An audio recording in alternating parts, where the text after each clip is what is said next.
You said the same thing I told ya. My eyes are clear, there's no secret. I wanna know, was it serious? I need it clear, my best friend. Isn't easy to show with the weight of the world on my shoulders. I know I told you, it's the best light I know. It's not a game that I am playing.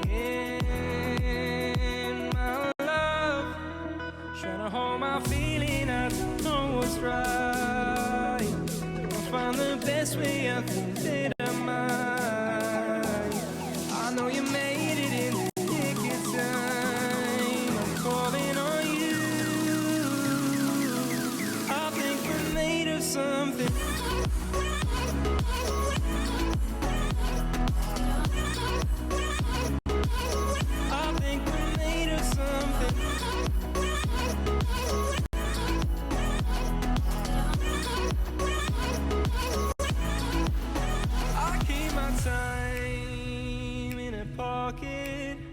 I wanna find a new keeper. I like the way it's mysterious. I think I found my own way. Isn't easy to show with the weight of the world on my shoulders. I know I told you, it's the best light I know. It's not a game that I am playing. Hold my feeling, I don't know what's right. I'll find the best way, I think that I might. I know you made it in the nick of time. I'm calling on you. I think we're made of something.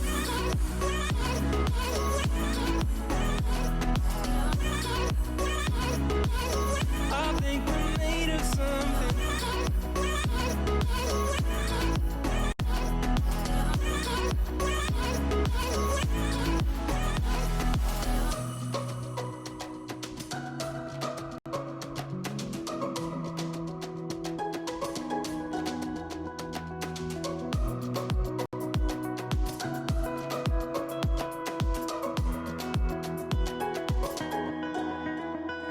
Hold my feeling, I don't know what's right. I'll find the best way, I think that I might.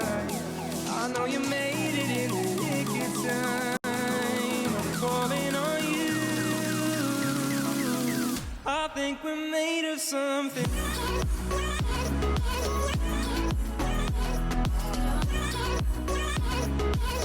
I think we're made of something.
what's there left to say?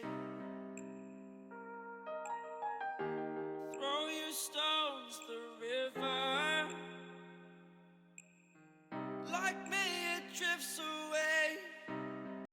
I would watch you stare.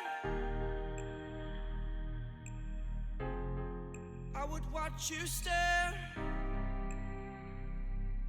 Oh, but there's no one there. We can't figure this out. Put your feet down.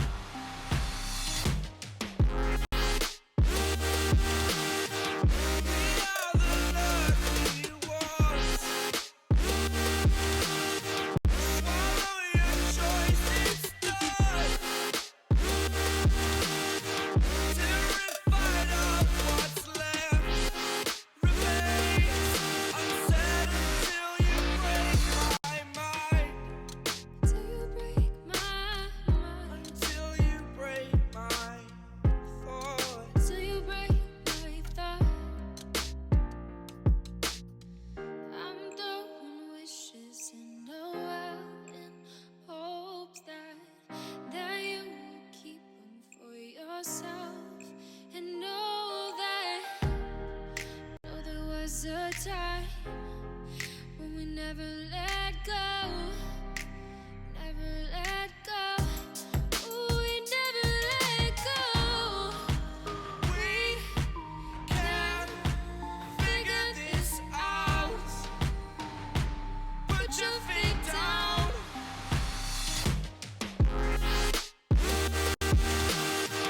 We are the lucky ones. Swallow your choice, it's done.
Yellow. Oh, okay. We got it. We fixed it. Okay. Everything was broken for a moment. Well, we've got it. I'm getting into a game currently. Welcome to the Proxy Tempest Open, number 37. I'm realizing now that my choice of t-shirt was probably really poor for this cast, but we're going to roll right through it. Cool.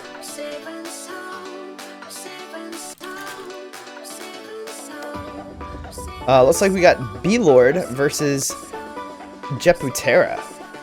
B-Lord, frequent time GM Zerg player. My music is actually really, really loud. One moment, let me get this turned down to a dull roar if you guys don't mind. There we go. I think you guys should be able to hear me a little bit better now. Do you have B-Lord?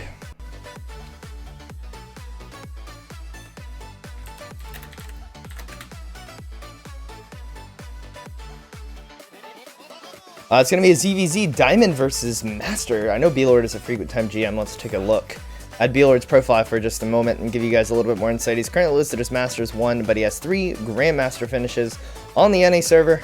And of course, if you've been around the StarCraft 2 pro or semi-pro scene, you are sure to have heard the name of that Peruvian Zerg player. Kicking butt and taking names. I have my clicky keyboard, so you might hear some key noise. I do apologize for that. Nothing can be done about it. My other one, I actually used it to fix a computer and left the dongle in the other room. So my nice little membrane quiet keyboard is in front of me, but connected to a different computer right now. So we are getting into game number 1, so we don't have to have you guys waiting for too long. Thank you guys so much for joining us here tonight. Thursday night, every Thursday night, 8 p.m. Proxy Tempest Open on the NA server. $25 on the line tonight, as well as a whole slew of OSC points for the winners. The winner and the runner-up get money, and everybody that finishes in the round of 8 up gets those sweet, sweet OSC points. We are getting into it. Let me get the wubs turned all the way off. Let's go ahead and hit a pause on that. Sorry about the hard cut on the audio. I don't have a mixer in front. Oh my gosh. Imagine if I had a mixer in front of me. That stuff would sound so good. All right, let's get back to it. Spawning in the bottom right. The purple Zerg. It is B-Lord.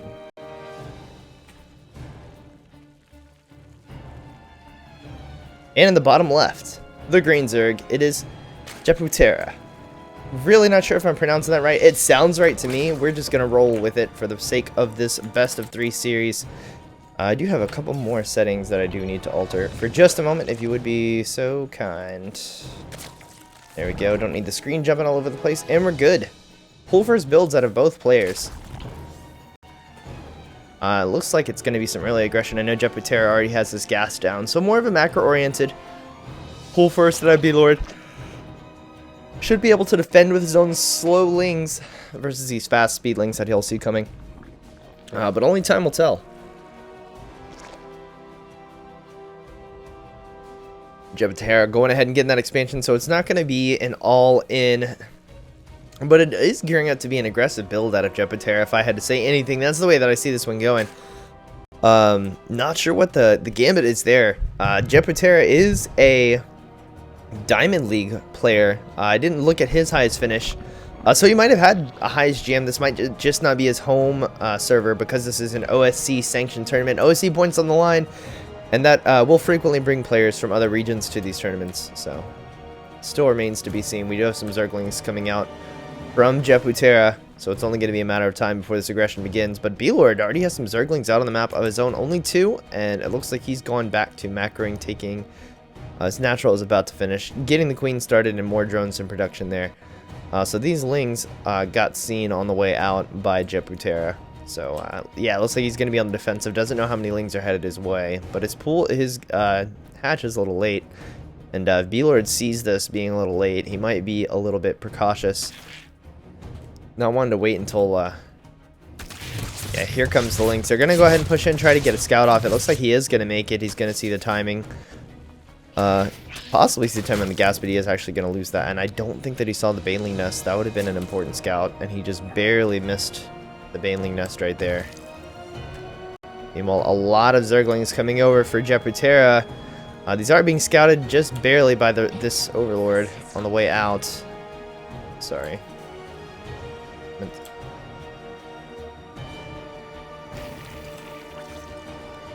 couple Banelings being morphed in, but what is the defenses here? Double Spine. Double Spine and an Evo Chamber for upgrades for the Ling Bane. I like this defense. He scouted it. He says, hey, I'm going to be ready. Here come the Lings. Looks like they're going to be batted away. Not a single thing is going to go down. And the Spine Crawlers are going to be pivotal to the defense here. Going to push back in. Try and get a few more drones. It looks like they might. Here come the Banes, though. One goes down, gets absolutely nothing. Another goes down, just gets a few Lings. And with 4 Queens here, 2 Spines, the defense here is just going to be too much. But where does that leave us economically? 23 to 21 drones in favor of Jeputera. So behind this, he has been droning up. He did get a bit of a drone lead. Of course, these buildings did cost sweet, sweet drones, which is going to be mining time, and that is going to translate to a hampered economy into the mid-game. Jeputera now up 3 drones, trying to push back in and get a couple more drone kills, losing a lot of supply in the process, taking damage while he's running around. Into a lair off of 2 bases, Ling Bane into lair. So I don't see that an Evo Chamber is coming down. So I want to say it's roaches, but no Roach Warren has been created yet. I'm assuming he wants to wait until the lair is about halfway done. If he's going roaches, and if he's going Muta, then the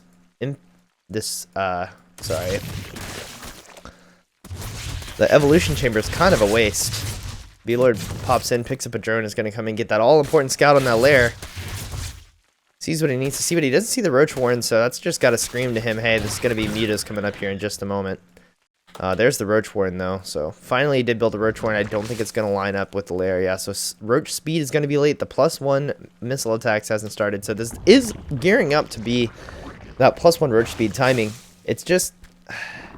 it's not as crisp as you'd like it to be. You know, like that particular timing, you can get it really crisp, all the upgrades finishing at the same time, and you already have a handful of roaches to push across the map with. And with roach speed, they really do get across the map rather quickly.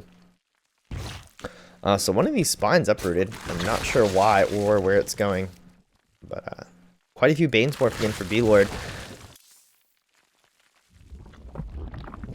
Here we're seeing why. Spire's already a third of the way down. Didn't see B-Lord's lair going down, but Roach speed is being begun. Roaches are coming out, but he hasn't started +1. That is the real, like the real oomph of this is that +1. I know it does not seem like it, but over time, especially with the amount of roaches he's going to have, he's going to need things to die and die quickly, especially with Mutalisks on the way.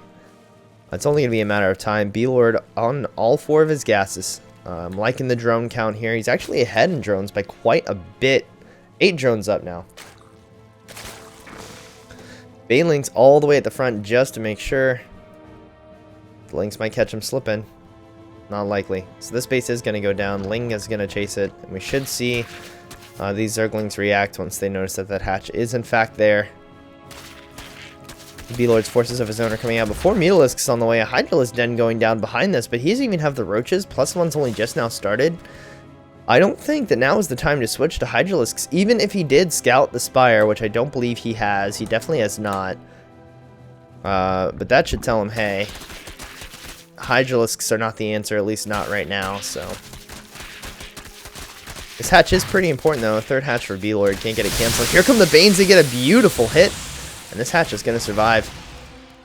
Mutalisks already out and about. Still chasing these Lings. Not a whole lot they're going to be able to get done. Of course, there's going to be a Queen to pick that up. So now, Jeputera down in tech. He does have Hydralisk coming up.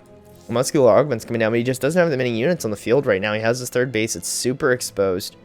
And because he jumped in tech so fast, the Roach Warren, Roach Speed, Hydralisk Den, Muscular Augments, and +1 all at about the same time off of a less drone count than his Mutalisk having buddy who is sniping overlords like crazy right now. Yeah, I'm not sure. I'm not sure that was the right choice. And this hatchery, just about to finish too at the last moment, has Mutalisks. CJ is he gonna cancel it? He lets it survive, but I don't think that he's gonna have the Mutalisk count or the Hydralisk count. Sorry. Maybe 4 will do the trick, maybe not. It's hard to say. Well, that 6 will definitely do the trick, so let's see if he tries to pick off the last 2. Yeah, he's going to pay for it, though.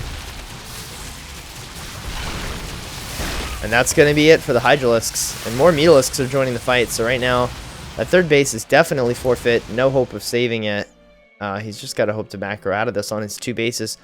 Possibly a Nidus here would be a wise decision, but he's currently getting 5 Hydralisks, and he's committing to saving this base, and I just don't think, as the Mutalisk numbers grow, that that's going to be a wise decision. B-Lord is hitting a supply block as 2 of his Overlords get focused down. B-Lord returning the favor, causing another supply block, but the Mutalisk count right now, my goodness. Oh, I can't even see it. 12 Mutalisks. No more in production, actually. Everything else in production. Flyer attacks, missile attacks, Baneling speed for those Hydralisks. That's going to be a heck of an upgrade to have in a ZVZ. This many Hydras, yeah, definitely can battle away this many Mutalisks. Mutalisks, of course, basically made of paper mache. 120 health, no armor to speak of, and the Hydralisk DPS is just absolutely insane.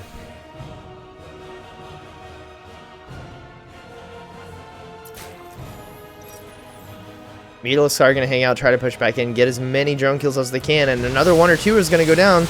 That's 3, 4 go down, 5. Before a Spore is finally built to protect that base, there are some oh, yeah, double Spores over here, just in case. The Mutalisks are caught between a Hydralisks and a hard place right now, but, I mean, they've gotten a lot of damage done. I would like to see B-Lord switch off of that tech into something a little bit more powerful, because if this army maxes out on Roach Hydra, it's going to be difficult for B-Lord to engage, even with a superior army. The Banelings are going to have to get decent hits. The Lings are just not going to trade well. And, of course, the Hydralisks will evaporate against these, or the Mutalisks, sorry, will evaporate against these Hydralisks. But I do like the Mutalisk control off of B-Lord, channeling his inner Jadong there, picking off units just wherever he can without taking too much damage to his Mutaflock. Flock, or is it a murder? You guys will have to decide. Sir Tiva in chat says, PT hype. I agree, dude. I'm happy to be here. One of my favorite tournaments to cast for sure. Using the mutas just to pick off fine damage anywhere. Picking off Overlords, picking off things here and there. Oh my gosh, some Burrowed Banes would be absolutely insane here. But Infestation Pit going down for Jeputera. A couple of Chain Fungals could be pivotal right now, but I just don't see him getting to that point.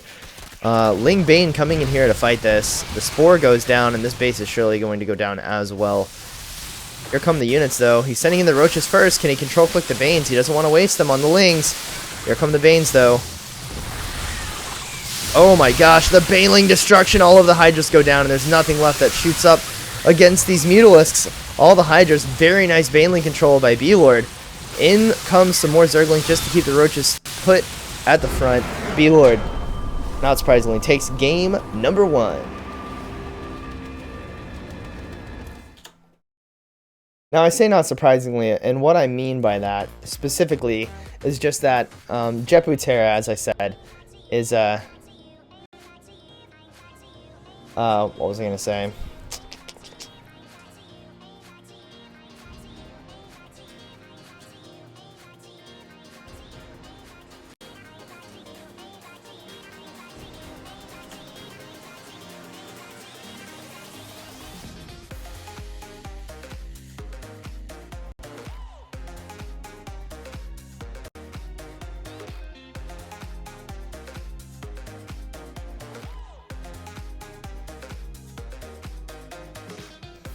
Alright, sorry, I was getting distracted by a chat.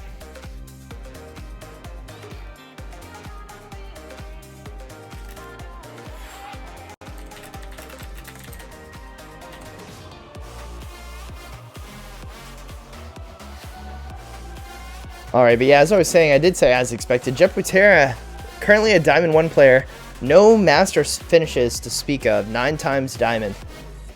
Against semi-pro B-Lord, several times GM, has won a decent chunk of change.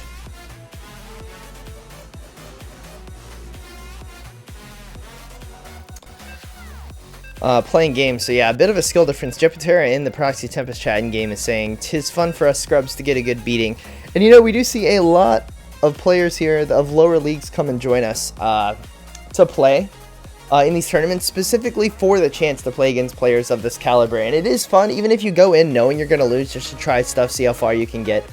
I know there's times where I've played against GM players and I felt like I maybe could have taken a game, and I get super excited about it.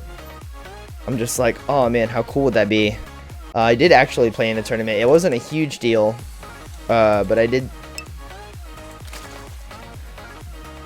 take a game off of a player with 400 more MMR than I had, so I was super excited about that. But anyways, let's get into game number 2 of this best of 3 ZVZ. It's beginning right now on Belshir Vestige. Spawning in the top left, the green Zerg. It's xJustxJordanx.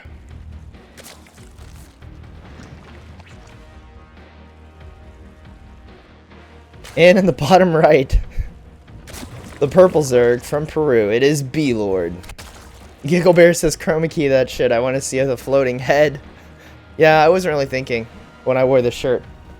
I wore it today knowing I had to cast. I was like, please green screen for us. That would be hilarious. Okay, we'll do it. We'll see if I can make it work. It's gonna look really ugly, but we'll do it anyway. How's that, guys? If I can get it to work decent, we'll do it for the rest of the cast, because why not? That would be hilarious. You guys have to promise to clip it and post it to Reddit, though. That's the deal. I'll do it if we can get it on Reddit. I'm talking top 10 upvotes. I want all of the TLOs. That's the only stipulation. If you guys can promise me that someone will post it, and then everybody else will upvote it, then we can do it. So pool finishing for xJustxJordanx behind B-Lord's pool. He did go for a pool first, but we see the same build out of B-Lord again. And he does like to do this in ZVZs. It is a macro-oriented build. He does still get his natural up before he builds any Zerglings. But it is a pool gas hatch, which means that if his opponent did decide something cheeky like a 12, 13, 14 pool, he is better equipped to hold it than if he had gone hatch gas pool. Me personally, I'm a bit of a greedy player. I like to go hatch gas pool even in ZVZ and dare my opponent to 12 pool me. However, not frequently a tournament player.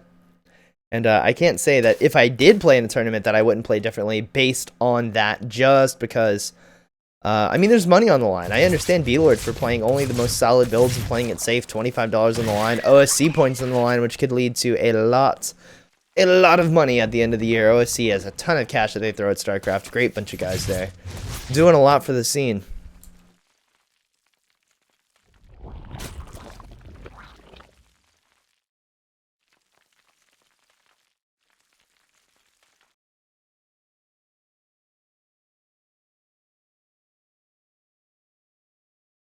So a little bit of a lull here. Nothing really going on. Some speedlings coming down from xJustxJordanx. More lings, more banes. Where are the banes being morphed in? There they are. The bane's morphed in. I think that means he's ready to push in, but here's an Evo chamber at the front, so we're going to see at least somewhat of a wall off. The Evo chamber gets down just in time. Here come the banes. Are they going to get some drones? It looks like it. Oh, one of them is misclicked. So it could have been 4 drones killed was 1, and 3 critically wounded. That is going to be it. 3 queens down here and a spine here. To shove this away. Another Evo chamber. I could have sworn that would be made into a Roach Warren just to be safe, but it doesn't look like it. I do like the defense, though. I really wish he would make that a Roach Warren. He already has 2 Evo chambers. Oh, never mind. That is a Roach Warren down here. Womp. Womp, womp, womp, womp.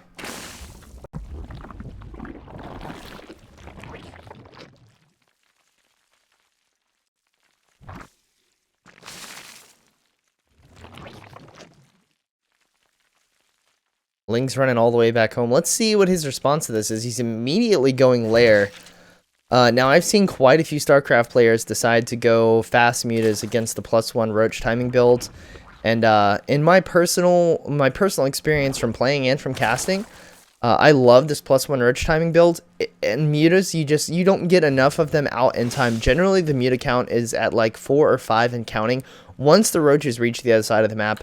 And at that point, you just simply do not have enough DPS to handle the Roaches. They come out with armor. When I do the builds, I actually get both upgrades. I get +1/+1 plus speed with the lair. We do see Roach speed hasn't even begun yet. There it is. So Roach speed is beginning. B-Lord actually getting a third base behind this, so super macro oriented. So if he does decide to drone up that third base, it'll make the Roach push a little bit later and more strong. But the Mutalisks will already be out and about, and they could possibly catch the Roaches as they're leaving B-Lord's base. And then the low DPS is not so much of an issue, as the Roaches are continually taking damage as they come across the map. Link's coming around here trying to focus down this hatch. Looks like they decide they're going to need to kill the queen first. They are going to get... Oh my gosh. Queen had just enough transfuse energy, like literally just got to it. still able to get it, unfortunately. And the windling goes off. Not sure that many lings is a good trade for a queen. But time is yet to tell. The spire is almost done, so roach speed still has a ways to go. Currently 11 roaches on the board. And I want to see quite a few more out of Beelord before he pushes out. But the mutalisks are going to start popping any second now.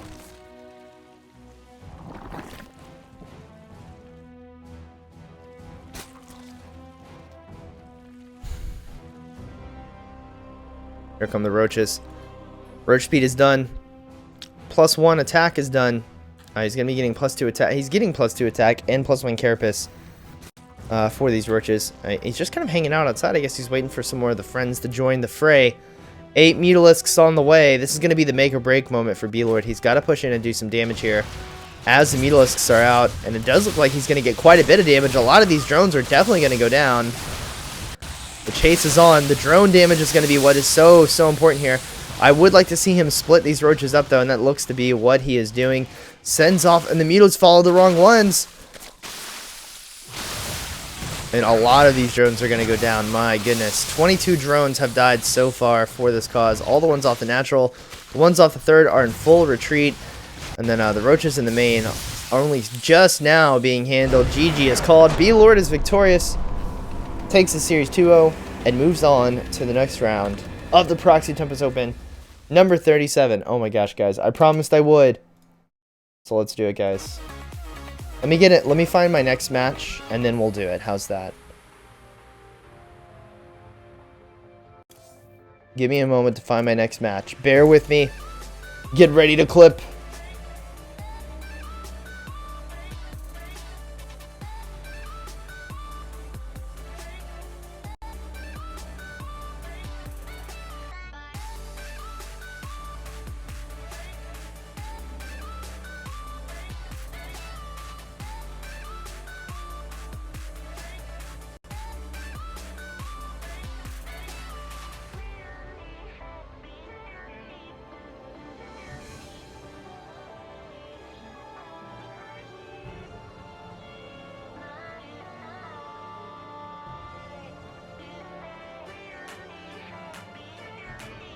Let me find another match. Give me just a moment.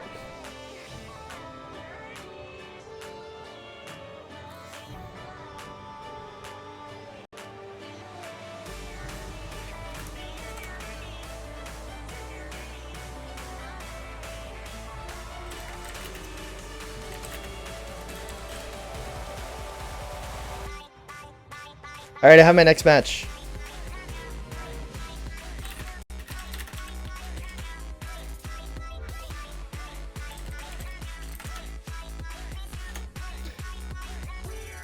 All right. God, I know I promised Chroma Key. Give me a moment. I got a lot going on.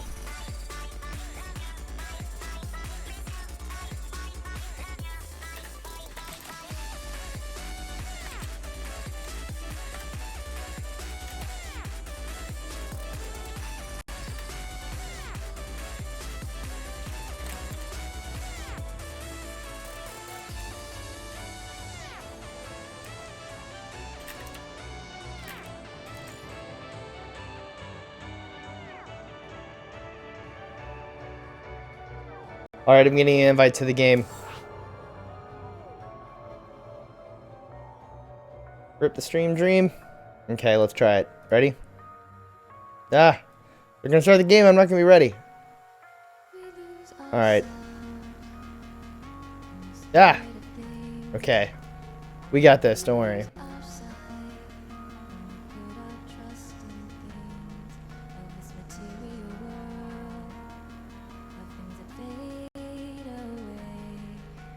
Oh, they're not quite the same shade.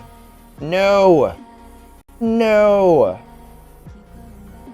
No, this is not something I can alter on the fly. At all. My goodness, guys. I'll tell you what. I do still have some of that fabric hanging out somewhere in my house. I'll have to go look for it. Next time we'll do it. I'm sorry, no need to clip for Reddit. Oh, God. Oh my God, it worked! No, it didn't. Okay. It did not work. Scratch that. Did not work at all. Okay. But we do have another match coming up. It is going to be one of my favorite Zerg players versus a GM Terran. A Terran player who I know absolutely nothing about. So, we're about to see what it is, what it do. Spawning in the bottom left for Rube Gaming. It is the green Zerg, Panda Bear Me.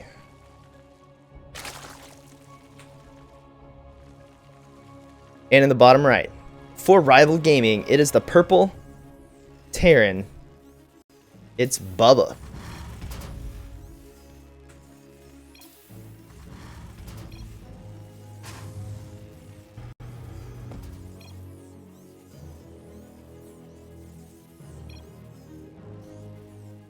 Yeah, true. All we got is that Neeb guy.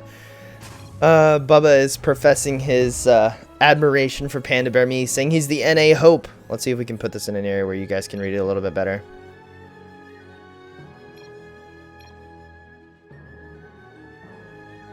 Protoss is the worst. Yeah, I can't trust him. Oh. Wow. What a guy. Starting to like this Bubba guy already.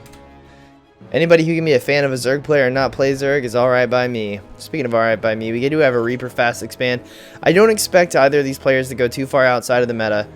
Simply because we're at the GM level now, folks.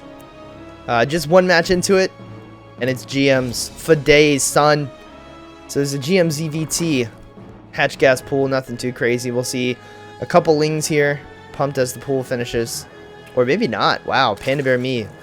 Literal god. Okay, they're the lings. I was like, man, is he not going to make lings to defend the Reaper? It's like, teach me your ways, senpai. Okay, but the lings are going to be out to defend the Reaper, so let's see what the Reaper can get done.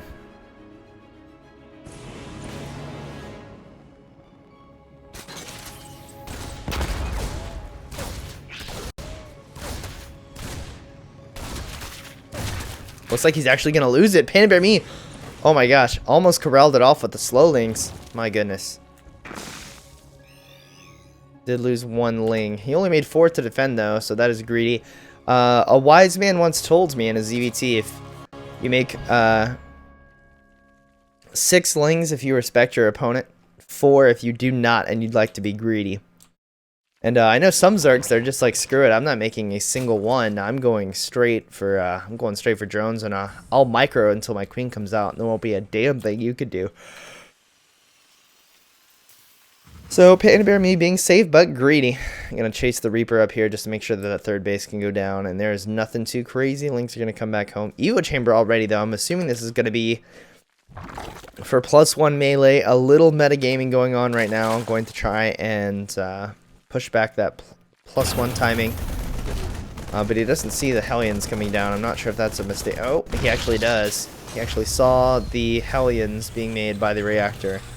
So let's see if we have a change. The only change here is going to be carapace upgrades for the Zerglings rather than the missile upgrades. Or the attack upgrades, I'm sorry. Personally, I like the attack upgrades better for the Lings. But hey, it is literal god Panda Bear Me, so not a whole lot I can say. Man knows his stuff.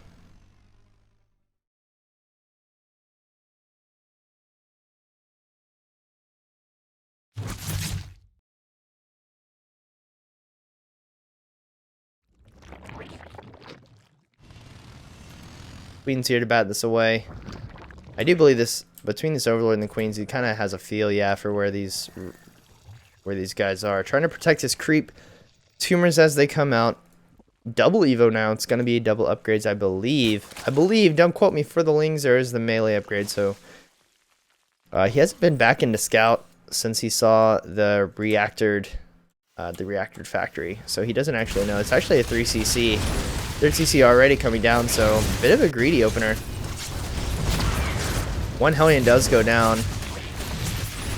Oh my gosh, Panda Bear Me doesn't even lose a drone? No way, dude. I refuse to believe it. Dude doesn't lose a single drone. Wow. What a god. BK level 1004, welcome, dude. Welcome, welcome, welcome. Hope you're enjoying the stream. Caleb Ruckus in chat. Can you confirm that I'm pronouncing that right? Because I've said it like probably 25 times in my lifetime. Casting you play. And I never know if I'm saying it right. It looks like Caleb Ruckus. Like, you know, bringing the ruckus sort of thing. But if I'm wrong, please tell me phonetically in chat the right way to pronounce it. So all these Marines get scouted, as do the double Evos. So we should know that this is going to be a 1-1 timing coming up. At least that's what it appears to me to be. Bailey Nest going down, Lair about to finish. So I believe those two are going to be at the same time, and Baneling Speed should be starting here any moment. There it is. Alright. Macro hatch all the way out here at the third, fourth base being taken. This pocket base isn't taken. That's actually where I take my third when I play, so.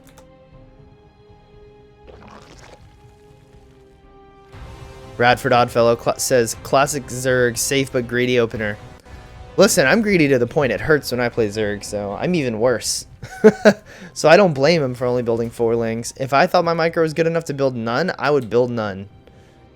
So here comes the double medevac Marine push out at 6 minutes 36, so it's a bit late, but it is going to hit, I believe, right on the back, or actually right before combat shields, and +1/+1, which makes it a little bit early.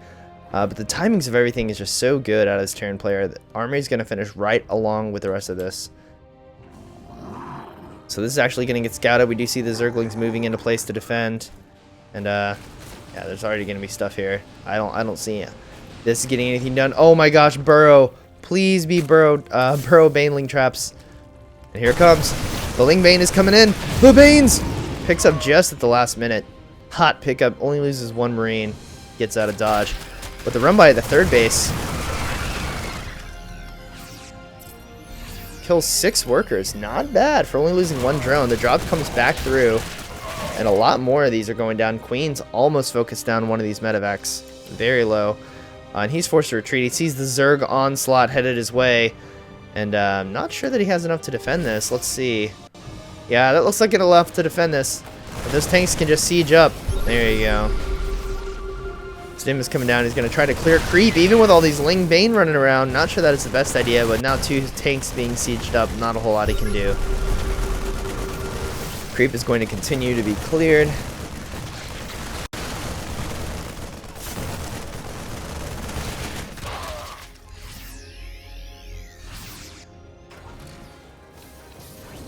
+2/+2 on the way for Panda Bear Me, as well as +1 flyer attacks, 10 Mutalisks on the way as well. So we're deep into our Ling Bane composition here. But it's with tanks. I'm not sure that I agree with the choice for tanks. I feel like mines would be a much better decision here. And these Lings caught on the wrong side of a Marine Bio Ball, so they're going to head forward. Looks like they're going to go straight through to the natural. Focus some extra APM out of Bubba and give himself more time to get some forces up. 2-2 is finishing up behind this. His opponent's 2-2 is actually late. +2 infantry weapons is going to finish up, and +2 armor for these Marines and Marauders has only just begun. The Mutalisks are also out now, so those medevacs are going to have to be careful. And the Mutalisks are in the main base. They evacuate the SCVs in the main base. There's some Marines here. Mutalisks still going to try and press forward, get a little bit more damage done, trying to focus down as many workers as they can. All those scans we hear is the clearing of creep in the front.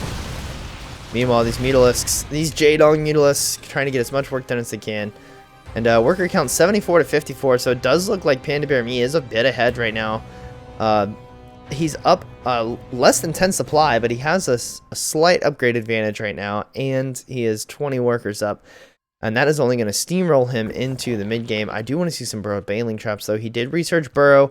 I don't see any traps set just yet. Mutas push forward. They try to get a tank. They can't quite get it. And here comes the onslaught. The Ling Bane pushing forward. Panda Bear Me feels like he has enough. Does he? It looks like he might. That +2 missile attacks has not finished yet. Bubba says GG. Game number 1 goes to Panda Bear Me.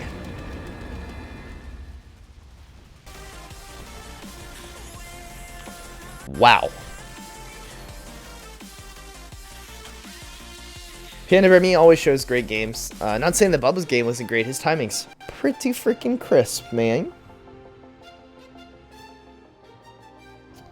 I guess Caleb had a game to run off too. He could not tell me how to phonetically pronounce his name, which is sad. Or is the stream on mute? Caleb, I need to know how to pronounce your name, dude. It's been killing me. Literally, small part of me has died inside, not knowing precisely how to spell that name.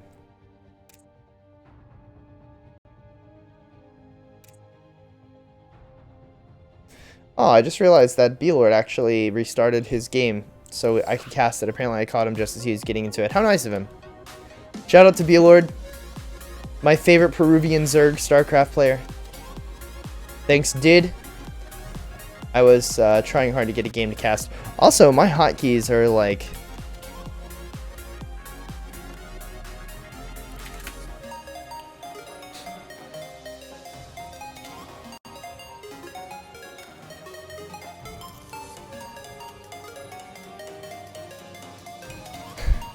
Sure, I think I can help with this. B-Lord.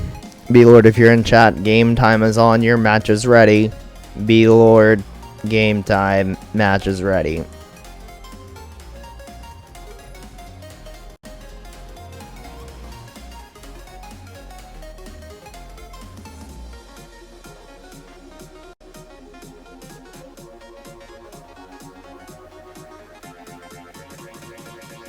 Still waiting on the game number 2 to start. It's going to be on Abyssal Reef. Interesting map. I believe that... Didn't Abyssal just get updated with something? I know Cactus Valley did. I also know a lot of people were complaining about the colors used on Abyssal Reef. And people were talking about wanting to change it for that reason. Personally, I have it vetoed. Not my favorite map. But I knew some people were having some issues with it. But it does look like game number 2 is getting started. Abyssal Reef and a ZVT. Let's take a look at the bracket just real quick, give you guys some more an update. For those of you who haven't checked out the bracket, our quarterfinalists. Peely has already made it. Boxer versus Space Jam are still duking it out in a TVT for that quarterfinal spot. B-Lord and Game Time locked in quarterfinal battle. Volts has made it as well, walked over Cigar Fried. Panda Bear, me, and Bubba.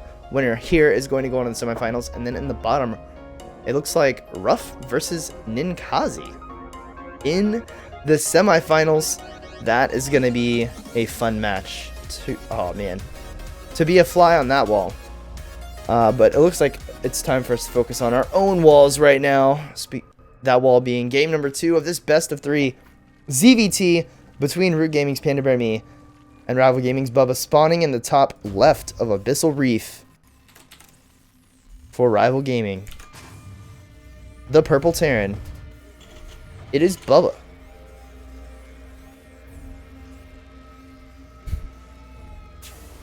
And in the bottom right, the Green Zerg. For Root Gaming, it is none other than Panda Bear Me. Oh, he actually has the little paw print right there. It's this little thing. That's pretty neat, actually.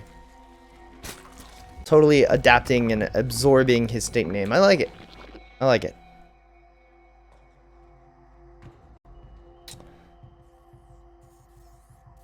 Yeah, there's a lot of narrow pathways right here for this map. You have this front ramp, and it's got some rocks here that could be destroyed to open it up and make it wider, and then they have this really tight choke here. So if you're a Zerg and you have tanks at your front door, you are having a bad time. So let's see if Panda Bear Me falls victim to that. Also, you can nestle tanks right in this area, and the siege range will allow them to hit this mineral line on that side. So those are some other attack options for the Terran here in that ZVT. We'll have to wait to see if it gets to that point. StarCraft is a game of strategy, not just mechanics. I know a lot of players just rely on their mechanics to do as good a job as they can, but when it comes right down to it, you can defeat a player with better mechanics if you just have better, small bits of game knowledge, like this bit on Abyssal Reef. If you're able to secure tanks here and get bio blocking right here, this ramp right here, so the Zerg can't get out and handle the tanks, then you deny mining on this natural, and you can do it very early. So I'll be interested to see, especially on a map like this, where the terrain is so interesting in the sense of how narrow the pathways are and how many of them there are. just army positioning in this particular matchup. I'm excited to see what these players have in store for us. Ling speed coming down. Only 4 lings, man. Once again, to defend against the Reaper. Excuse me for the yawning. I donated blood today, and I'm feeling a little bit tired as a result. So I do apologize. BK Love says live. Yes, it is live. It is definitely live.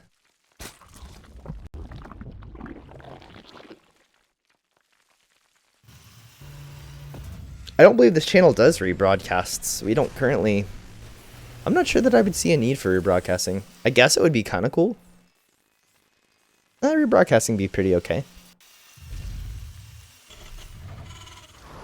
It'd be pretty aight, I think. So the same push out of Bubba. 2 Hellions and a Reaper. Armory's already going down, though. More Hellions coming out, so we do see a change. My goodness, almost missed it. It is going to be a Hellbat Marine push, but he's got to keep these units alive.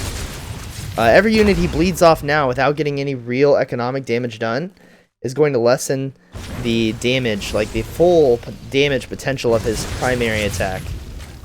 Hellions, a little bit of a pathing issue. Not sure where they plan to go. 1 Hellion gets focused down, trying to get back to his buds. And that is a decent pick for Panda Bear Me. Based on the number of Hellions, he should know already that Hellbats are going to be the most likely follow-up here. But we don't see a Roach Warren just yet out of Panda Bear Me.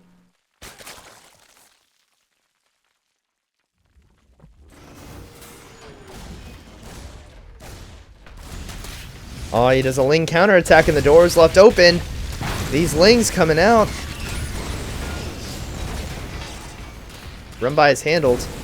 Meanwhile, these Hellbats here. Queen's heading to the front to take care of the damage. Lings come surround a Hellbat to the top. Transfuses should be available in just a moment. He just has to save the 1 weak Queen. And I believe that he will. Transfuse all already, and the Hellbats got totally shut down. More Hellions being dropped in immediately to the fight.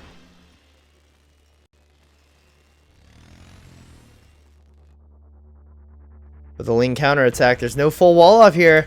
Not a whole lot to deny these Zerglings from coming in. The Hellbats get morphed. One of them's already greatly damaged. Another one's going to go down. The wall is broken, but all of these SCVs in the low ground are forfeit.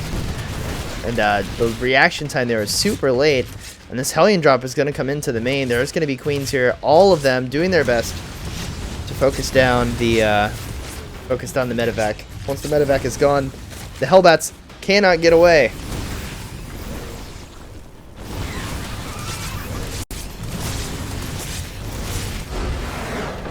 GG is called. Hellbats apparently were not the answer to Panda Bear Me. Game number 2 goes to Panda Bear Me, and he moves on to the quarterfinals.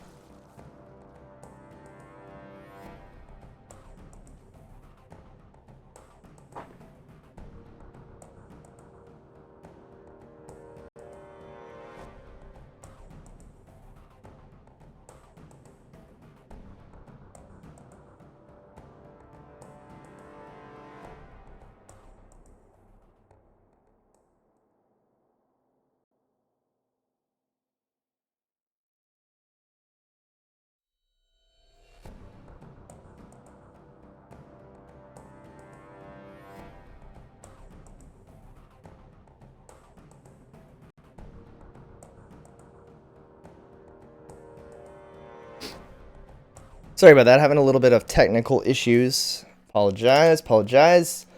We are going to be getting into the next series, though. Let me take another look at that bracket while I figure out what game we're going to be casting here. Everybody's in the quarterfinals right on time.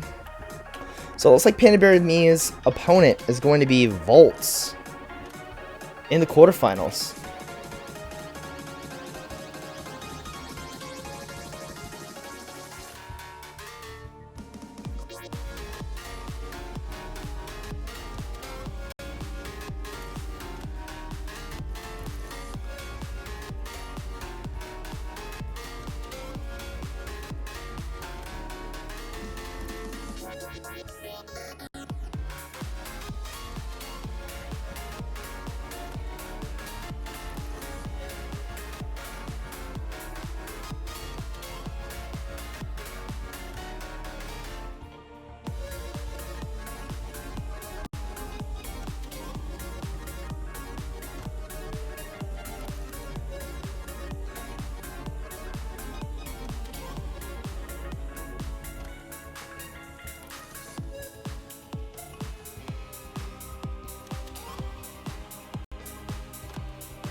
Alrighty, still waiting on the next series to cast. Not sure where we're gonna go. I don't want to go back into another ZVZ.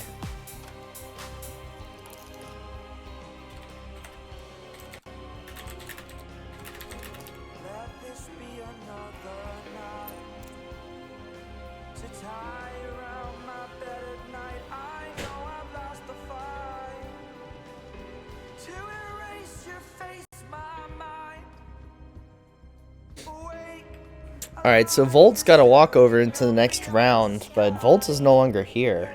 So, Volt's versus Panda Bear Me is going to be his next matchup. Looks like he is around. I apologize. There we go. He's made it on.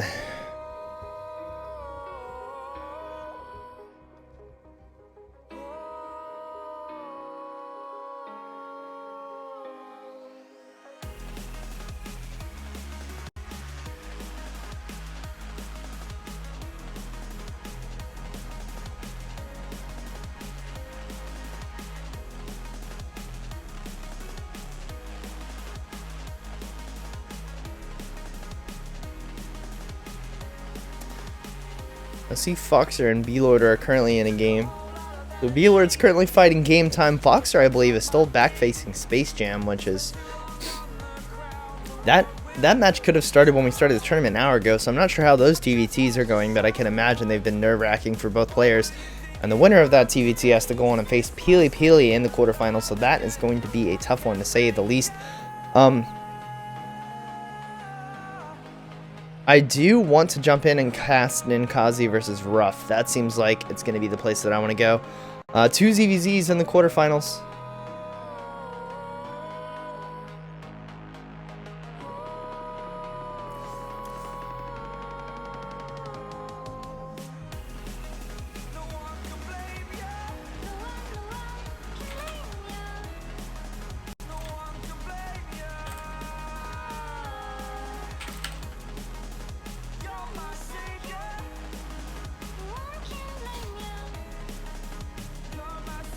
Mr. Montalvo says, "What up, Jordan? What's up, dude? How are you doing?"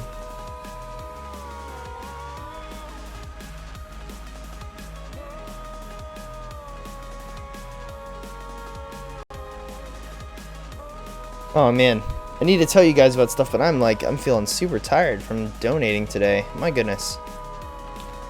For those of you playing on the NA server, or those of you just interested in some StarCraft 2 tournaments, Monday nights is our Masters Melee. No GMs allowed, Master players only, looking to make a name for themselves. $5 cash prize on the line. That is every Monday night, 8 p.m. Eastern Standard Time on the NA servers. Tuesday nights is our premier Platinum Diamond tournament. Every Tuesday, 8 p.m. Eastern Standard Time as well. And the prize there is an hour's worth of coaching courtesy of Psystorm Gaming. So big shout out to Psystorm. Their catchphrase is energizing the game. We appreciate them for helping to energize you guys this game with that hour of coaching for winning the Platinum Diamond tournament.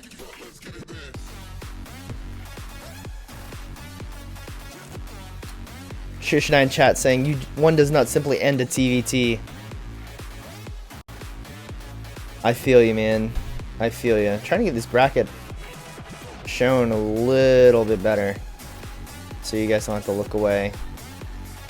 I hope you don't mind. Kapow. Bomb. There's what you need to know. Alright, we in the quarterfinals. We in the quarterfinals right now. This is who you got left. Perfect. Amazing. Refreshed, updated, ready to go. Great. So, let's see. And then, of course, Thursday nights like tonight, it is the Proxy Tempest Open. $25 cash and OSC points on the line every Thursday night. Constantly have pro SC2 players in here. Psystorm Gaming's Peely Peely is here. Foxer is here. Interesting player to watch. B-Lord is here. Game Time is here. Panda Bear, me, Volt, Sigai Fried, Ninkazi. Ruff, also from Psystorm, also here. So just a couple, just to name a few of the top tier StarCraft players we have joining us tonight. Pros and semi-pros alike. Join us tonight for a chance at the money. And of course, those sweet OSC points. So I'm still waiting for another game to get into.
Penguin OP, that's for sure. I was trying to look and see how to turn the stream on Team Liquid, and I'm having trouble.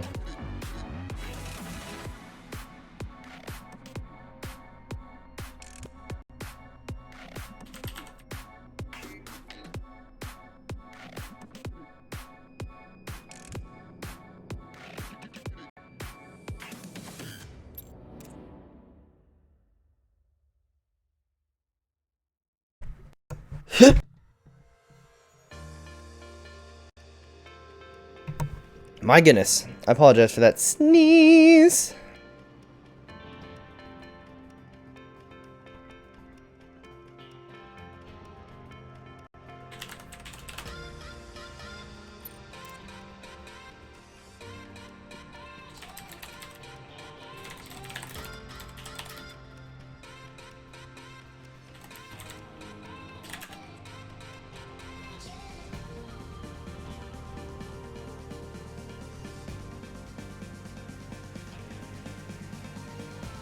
Alright, I'll be right back, guys. I'm still waiting on a match. Give me just a moment.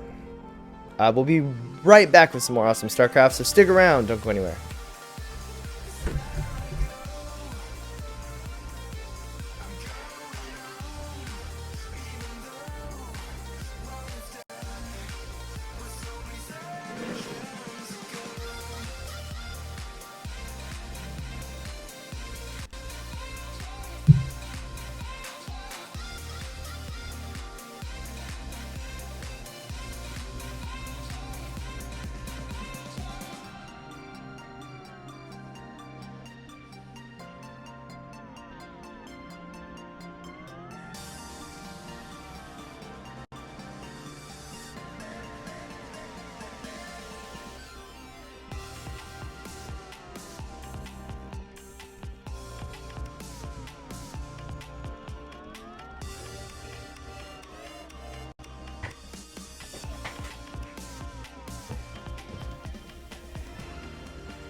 Alright, I've returned. Sorry about the wait.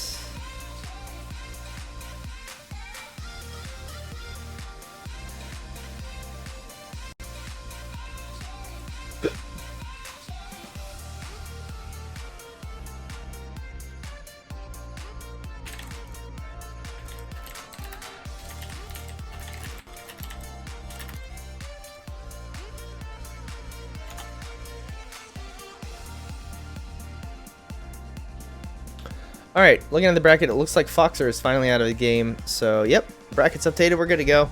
I'll be casting Foxer versus Peely next in a TVP. We've had a lot of Zerg tonight, so I feel like that's the right way to go.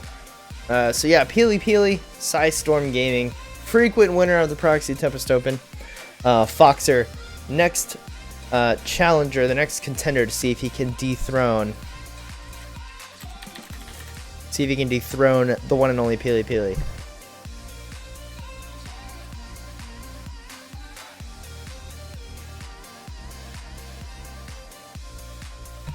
Ooh, buddy. You know, I've always wanted that.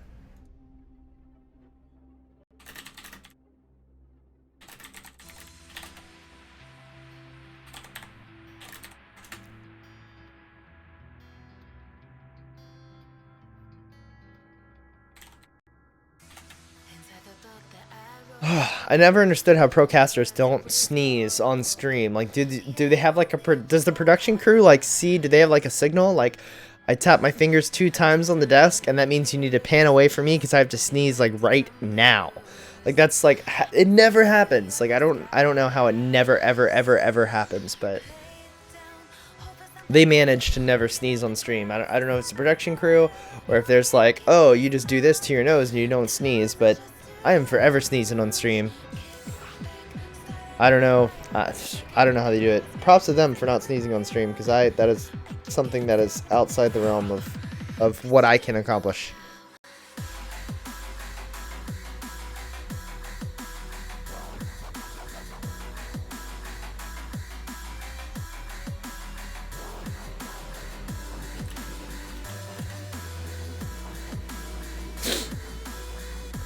So let's take a look at Foxer's profile. Everybody knows Peely Peely. Foxer is currently sharing with Masters Tier 1, but 3 Grandmaster finishes. Max level with all races, 20, oh my gosh, 20,000 games played on this account. 20,000. 20,000. Joe Patera says, sounds broken. Sounds fine to me. Sorry, I couldn't help myself. Lame jokes are like, they're my wheelhouse, alright? If a joke is funny, don't expect to hear it here on this stream. But if it's the dumbest, unfunny joke that you've ever heard, then you can expect to hear it not only on this stream, but as often as I can possibly get it in. I'm going to ignore the jokes that I could possibly make about getting it in and get both of these players into game number 1 of this TVP Best of 3. Actually, you know what? I'm going to deny you guys that for just a moment. I'm going to send out a tweet. You don't get to see that openers. Haha. Just kidding. Give me just a second.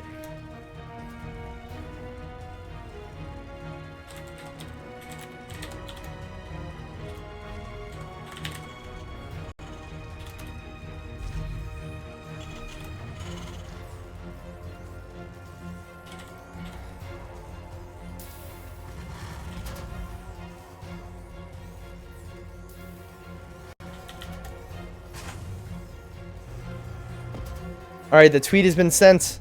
All is right in the world. Time to get into it. Finally, I know you guys are like, oh my god, overlay. I want to see the things. All of the things. Well, this is the things to see, alright?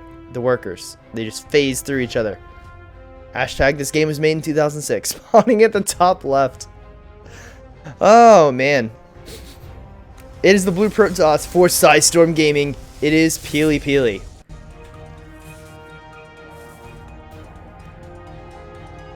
And at the bottom right, with the eBay block in the natural, it is Rival Gaming's Foxer.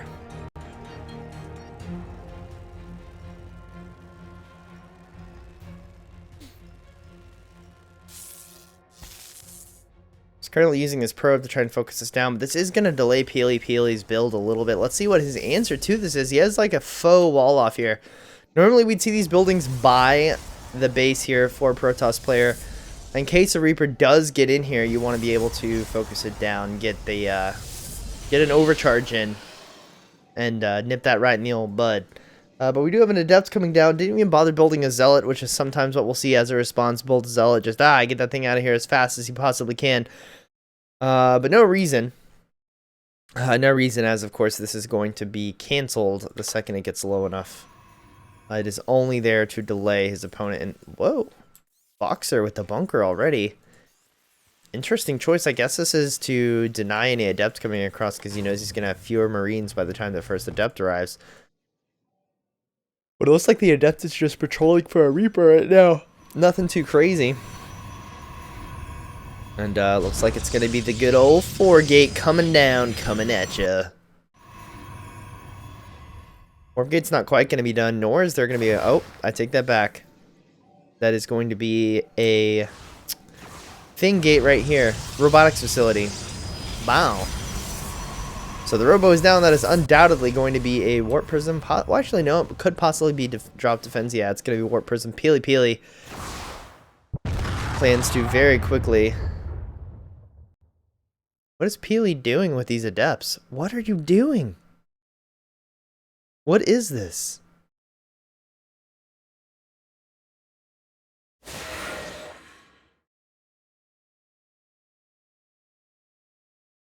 What is he doing? What is he doing? I have no idea what he's doing. He's doing pointless micro on his Adepts. Here come a lot of Marines and a Cyclone. But is he going to have enough? Oh, the Scout. Just in time. Oh god, he has to save the Prism. The lock-on is good. One more Adepts. Oh, Stalkers this time. Just for a little bit of added DPS against that Cyclone. And I think he's just got too much here. He's actually going to phase on top of this. I'm liking Peely style. And he wants to stop that Cyclone from getting away, and he does. The Cyclone is stopped. It can't escape. Oh my gosh, the micro out of Peely. That's what he was doing. He was warming up for a fancy move like that. All of the Marines and Cyclones go down, and I don't think that a single unit has been lost. One probe has died. This is going to be a scouting probe, but he lost an entire force without dropping a single unit. Foxer immediately picking up the CC, and he's going to defend from the high ground. But it looks like these units are just going to be elevated in. They are going to be seen elevatoring, but just barely. Here it comes. I don't think he has quiet enough to deal with this yet. He's going to have to micro a little bit harder than that, though. Here come all the dudes. The warp in at the front. My god. Peely's like, oh, you want me to play you one base, huh? This is what happens when we one base. My goodness. The tank goes down. The micro out of both players is astounding. The Marines, though, a little bit unhappy right now. Oh my gosh, the warp prism juggling out of Peely. I'm just in awe right now. I can't even form a sentence. The Liberator goes down immediately. GG is called. Peely takes game number 1. My goodness. Peely with the micro. I really thought that maybe, because I've casted a ton of Peely's StarCraft games, and I can tell you, I don't recall a single time that anybody's eBay blocked Peely. So I was like, oh, maybe Foxer studied Peely, and like, this is it. Like, this is how you beat the peels, okay? This is how you turn Peely the baked potato himself into stale McDonald's French fries. You just eBay block the natural, force him onto one base for a long time, and you're good to go. Apparently that's not the case. Apparently Peely's like, okay, you want the one base, my friend? I'll give you a one base. And that's what he did. That is what he freaking did, man. I'm a little bit in awe. I'm always a little in awe when I watch Peely play, though. I can't deny. Dude is solid. I'm looking at the comments in chat, and I know there's a delay, so I don't know how far back you guys are in the game. That was amazing. So, yeah, we are currently, Space Jam is out, waiting on the invite to game numero dos. Not sure what it's taken so long. It is Foxtrot that's going to be creating the games from here on out. I am seeing that Panda Bear Me was able to 2-0 Volt and Ruff 2-0 Ninkazi. Panda Bear Me versus Ruff, my goodness. This is, you guys do not know how bad I want to jump over there. Like, I want to jump from this series to that series to see, just because Ruff is he's a Terran mech player, for those who don't know. He's on Storm Gaming. And he just has some unconventional, unorthodox mech play. Not the sort of thing that you are used to seeing.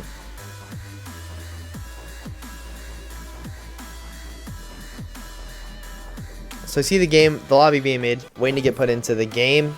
Belshir Vestige is going to be the next map. Hopefully we'll see some macro play out of both players. I do want a little bit longer games out of both of them, for sure.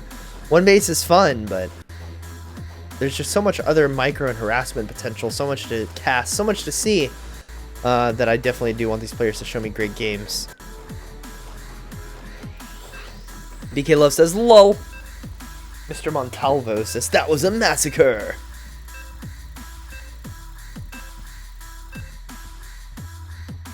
So game number 2, Belshir Vestige TVP.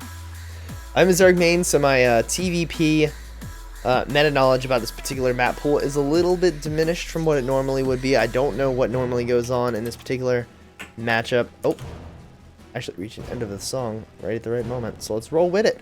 Let's roll with it. The song on YouTube ended at the exact same moment the game sounds begun. I think that's a sign. I think we're in for an awesome game coming up here in just a moment. Let me put this thing away because it's making a ton of noise, and get into game number 2. Spawning in the bottom right of Belshir Vestige, it is the Red Terran playing for Rival Gaming, Foxer. And in the top left, the Blue Protoss playing for Storm Gaming, it is Peely.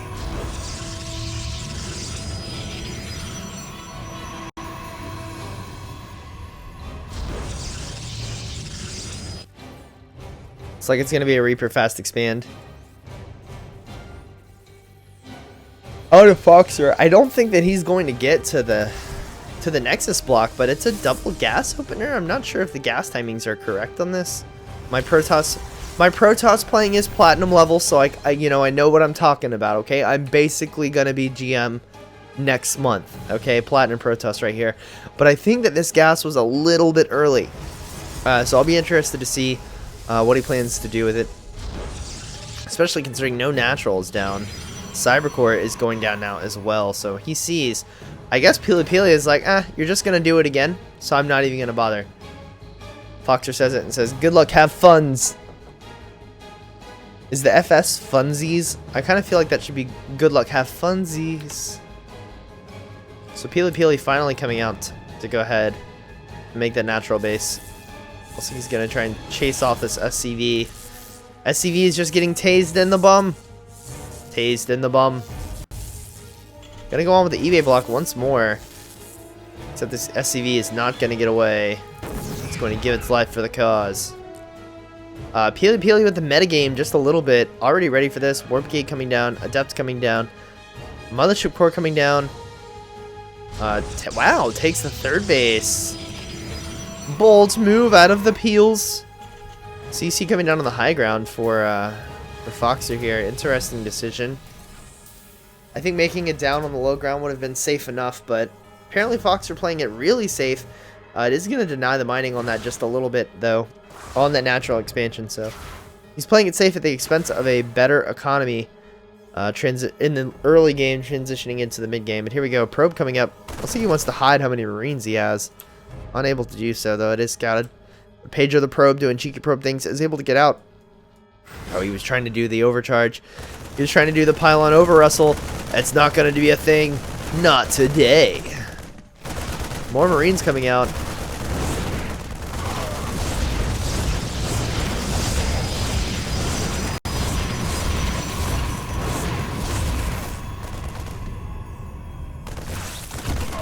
And it's over Russell time, ladies and gents. Double over Russell is available.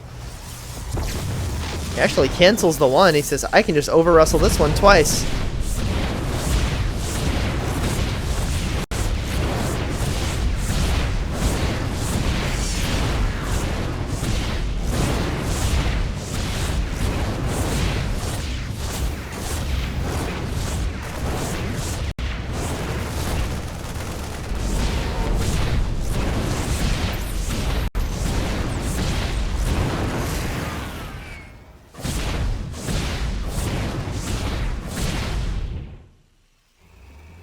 Wow. Now, it's not that I didn't have anything to say, it's just that the pylon shooting is so loud that I was just like, I'm just going to let it do its thing, and then I'll get back to the cast after that. So the scan goes down, I'm not sure where. Would have been good to know. Adept coming across, resonating glaives, five gateways? My goodness. 6 gateways. Okay, 5 wasn't enough, we're on 6 gateways. I think that he thinks that Pili Pili's natural is significantly delayed, but he just took the third over here that has not been scouted. And of course, this next CC is going to be going down in just a moment. It should already be in place. Foxer is so far behind right now, only 24 workers to 36, and he's a base down. Technically, he does have the orbital here, so mules are a thing. Or mules can be a thing anyway. But not just yet. So he's actually going to, now that this is open, he's going to phase this Adept in, see what he can see. Does not let the Shade finish, however, because of course not. Adept is just going to hang out. He scans and sees there's no natural. That's where he's been scanning at this entire time. He scans, he's like, oh, there's no natural. That's weird. But he still has not scanned that third base. So he still has no clue. And the Adepts go marching in. There is a mine here. If that mine tags that warp prism, that could be some serious problem. So there's a scan here. See all of the gates? Almost all of the gates. He sees the glaives. He sees that he knows what it's going to be. Here comes the warp prism. The mine smacks it in the face. Oh, but it survives and more Adepts come in.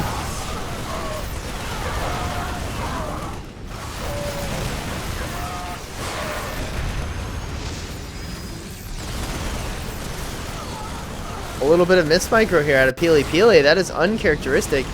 He actually picks up the tank to save it. And this is held here. Foxer's still, of course, behind, but he held this adeptly. Mine tags all of these adepts here on significantly lower health. Adept Shade's complete. The boys are already pulled. And only 3 workers have given their lives for this fight. The tank is sieged, so this is going to go down. My goodness. Such awesome micro here. It does look like the Liberator is going to kill the Warp Prism, though. More adepts to defend against, and it doesn't look like these E-bays have been rebuilt. It's a fight to the finish. They can get done just in time. Stop the onslaught, and this tank, of course, is going to get tons of damage here. Here comes the Shade. He unsieges the tanks. He brings the boys.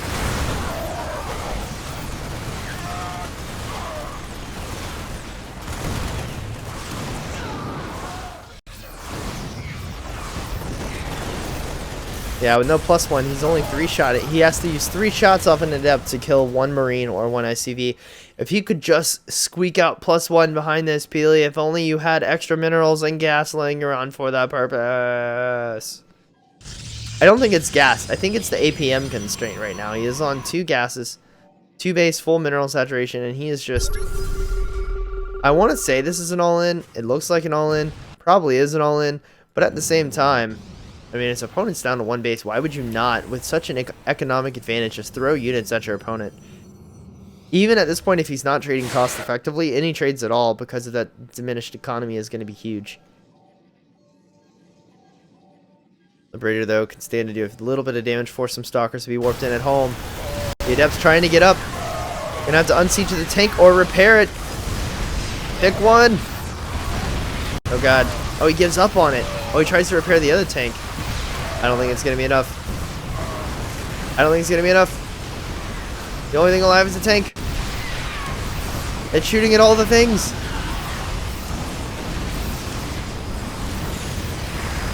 Some fancy micro on the Cyclone, but I just don't think it's going to be enough because Adepts. Adepts. Adepts. Boxer's APM is down to 67.33. I'm not sure what it is he's doing exactly, but he has no more dudes. His army value is 6. I don't even know where the 6 army value is. Peely Peely wins game number 2, is moving on to the semifinals of this tournament. To face B-Lord, that is a match that we have definitely seen before on this very tournament. Peely Peely versus B-Lord, so Zerg versus Protoss coming up next. I do know that B-Lord has some really fancy, really awesome builds that he does versus Protoss players. I don't want to give it away. I don't want to let you guys know what it is just yet, but it is going to be awesome. It's going to be huge. Alright, dare I say, it's going to be huge. But don't take my word for it. That's just what a certain President-elect told me, okay?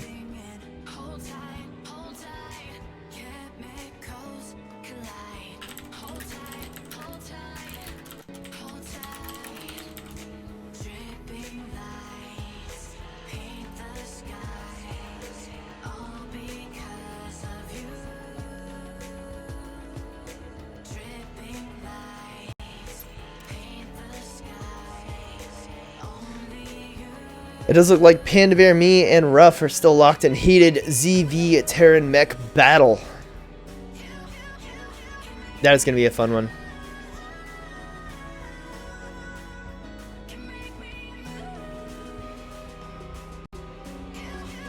Aderps.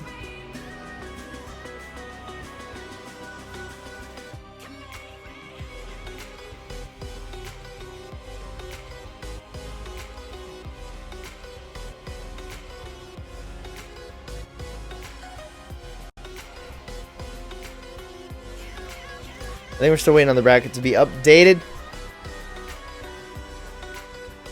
My God, man. Okay, one thing I do want to tell you guys about, we just launched our EU division of Proxy Tempest. That's right. We in Europe now, boys. We did it. We did it.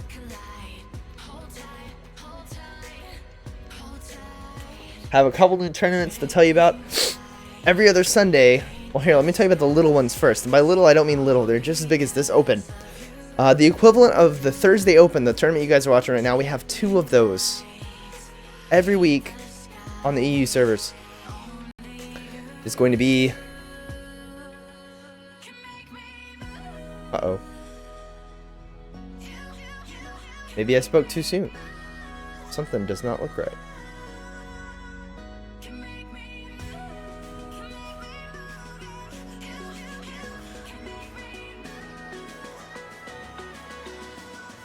Alright, it's going to be on Tuesdays. Tuesdays at 2 p.m. Eastern Standard Time, which is 8 p.m. Central European Time. Tuesday nights in EU at 8 p.m. Central European. It is the Proxy Tempest EU Open. My goodness. $25 cash on the line. OSC points on the line as well. The prize pool there is identical to the one here. It is basically the exact same tournament, carbon copied over there, just on the EU servers for the EU players. It's at a bit of a better hour for them. And then, of course, on a server with less ping for them. So, definitely going to want to check that out. And we also have the Biggin. If you don't mind that I call it that, the Biggin. Actually, no, wait. I think I found it. Yes, no, maybe so. No, let's just roll with that. Okay, let me tell you about the Biggin. It's time for the Biggin. Are you guys ready? I love this song, by the way. Every other Sunday, $100 Open. OSC points on the line. That one is definitely huge. It is called the Sunday Heroes Open. It is kicking off. The first one is going to be February 5th. So it is going to be this Sunday. It's the very first Sunday Heroes Open #1. Only 6 people signed up so far, so you guys are definitely going to want to check that out. ProxyTempest.challenge.com for all of your Proxy Tempest bracket needs.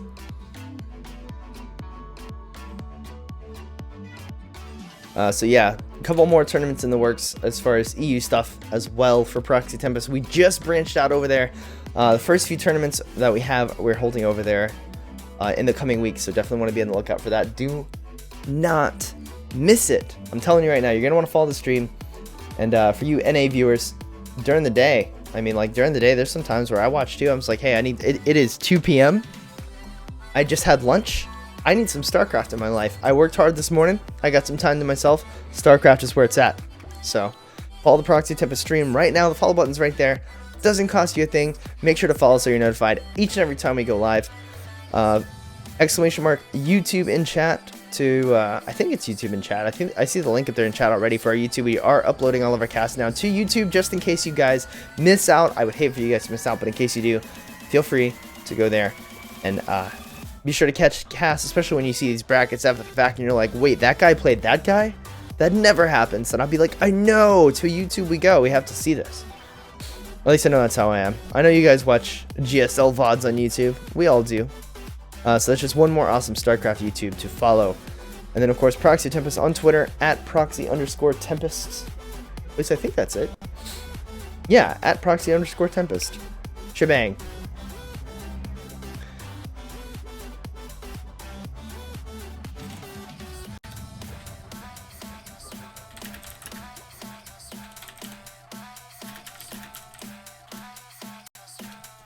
Setting out a tweet real quick. Try to get some more people in here, and if you guys are following us on Twitter at Proxy_Tempest, be sure to send out retweets if you're hanging out in the chat. Send them out.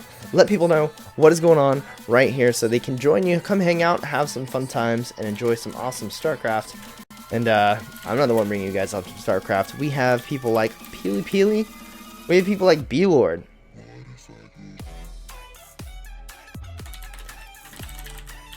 Sorry, trying to get some more tweets out. And the tweet has been sent. We're good to go. Just waiting for the invite from the players. We'll be getting into our first semifinals match. P-Lord versus Beely Beely.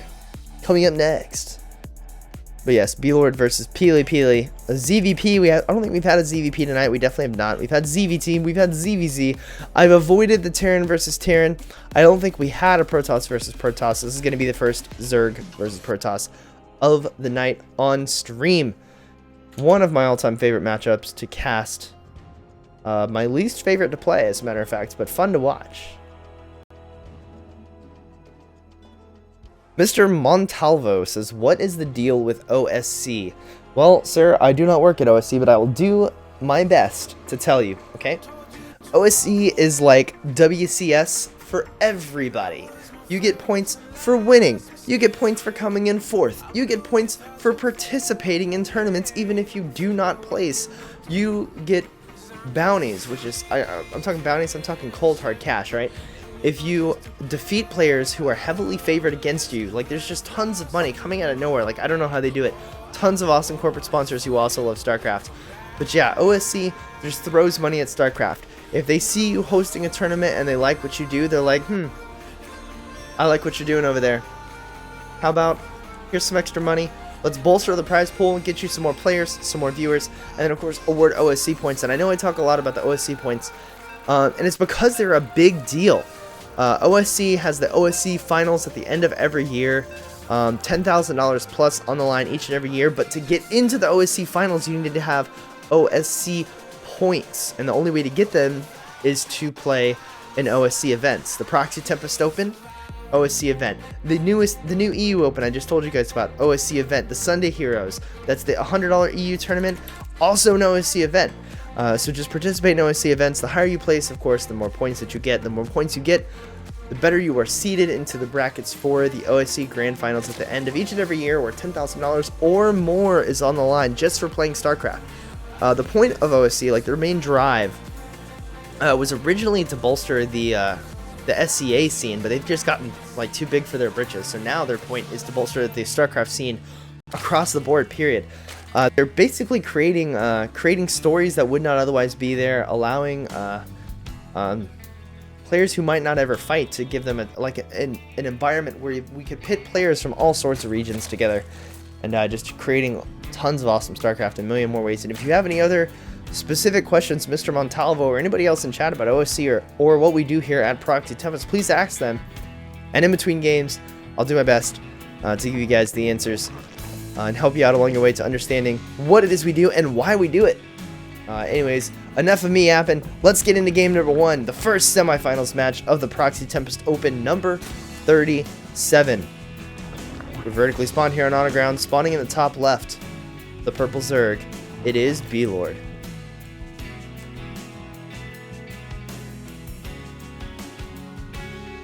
And at the bottom left, the blue Protoss for Storm Gaming. It is Peely Peely.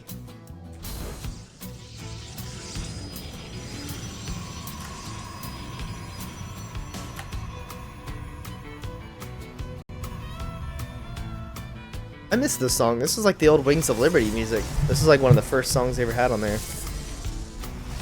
I used to be a Terran main back in the Wings of Liberty days. Mass Ravens was my style. I was doing it before Ketrock even touched the game. I'm just kidding. I don't know if that's true. But I did used to do Mass Ravens, so this used to be the opening song for my games a lot. Good old Terran music.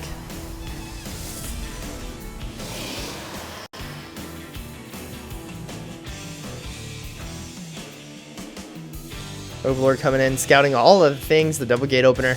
2 Adepts being chronoed out now, natural going down as well. B-Lord checking the gases. Second gas only just now going down.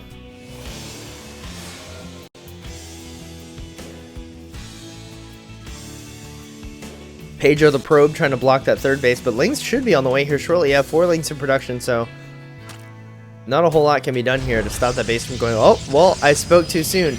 That can be done to stop that base from going down, and that is what is going down right now. The 2 Adepts actually coming forward. That might actually be enough to bat away the Lings to let this finish and hold them at bay. And deny the third base for even longer, but he does cancel that pylon. Peely Peely says those minerals can be better spent elsewhere. The boys are pulled, but I do believe we're going to see some focus fire on the boys. 2 drones have gone down. That'll be a third. Here comes a fourth. 5th in your face. 5 drones for 2 Adepts. Not a bad opening from Peely Peely, causing a lot of trouble, slowing down that Zerg economy. If left unchecked, it can steamroll. I do not see this Overlord getting away. Oh, he could have tried at least, but instead he pushes back in.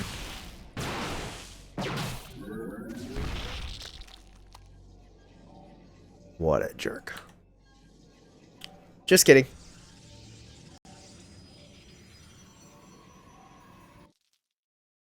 Quite a few speedlings out here. 4 more coming down as well. Twilight Council and a robotics facility. You know what that means? We're going to have resonating glaives. And then behind that, immediately we're going to have a warp prism. And we're going to have, you guessed it, adepts. Adepts everywhere. For those who don't know, Peely used to stream all the time and has recently come back to streaming. I think I was actually watching him last night streaming some games. If not last night, it was the night before that. But he was super fun to watch. He's super chatty, and he's hilarious. He's a funny individual to watch. Here's some mothership core. The Lings are actually going like way the long way around the Mama core. But I don't see them breaking through this door. I don't know amount of Lings is ever going to break through this door, I don't think. Maybe I spoke too soon. Adepts are dying in droves. The Mama Core, where is that thing at? Did it recall? It did. The door's down. He needs to focus everything down. Oh my gosh, the wall. Look at the wall, Batman. And he blocks them in. You can't leave. You can't leave.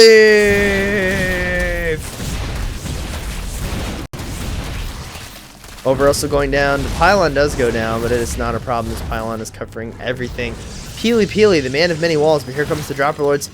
Adepts, you got Lings in the main, son? You got Lings in the main, son? What you gonna do?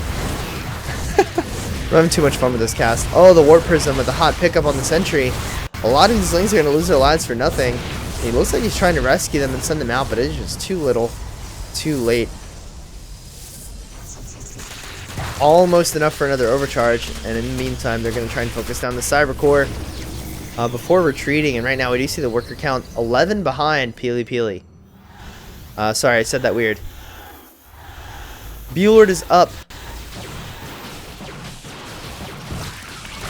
Peely is behind by 11. And with a Warp Prism juggling, saves each and every unit. My goodness.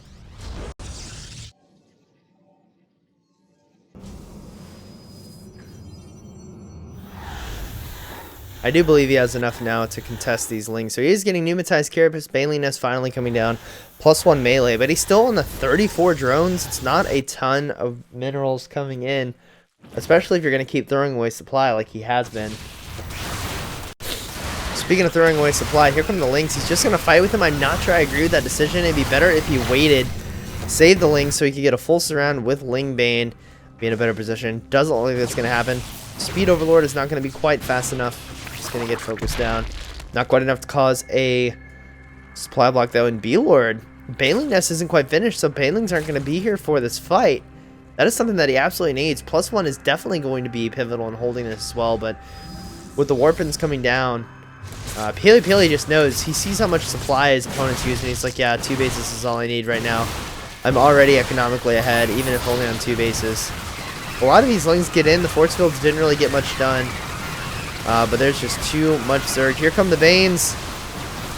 They get decent hits, not enough to kill units, though. Buellard has left the game. Peely takes game number 1.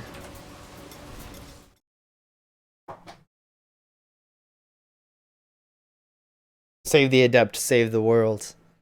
So true. But it turns out I didn't need it. He lost that Adept at the front. I was like, oh no, the wall is down. What is Peely gonna do? And he was like, I needed 2 more gateways anyway. So I'm just gonna take those.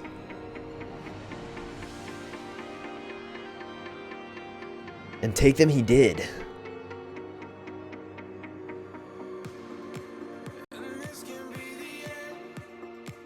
Peely, the micro god that he is, lost so few units that game. Well, I take it back. He lost a lot at the beginning. The initial attack caught him a little off guard, and he rebuilt his wall and did everything.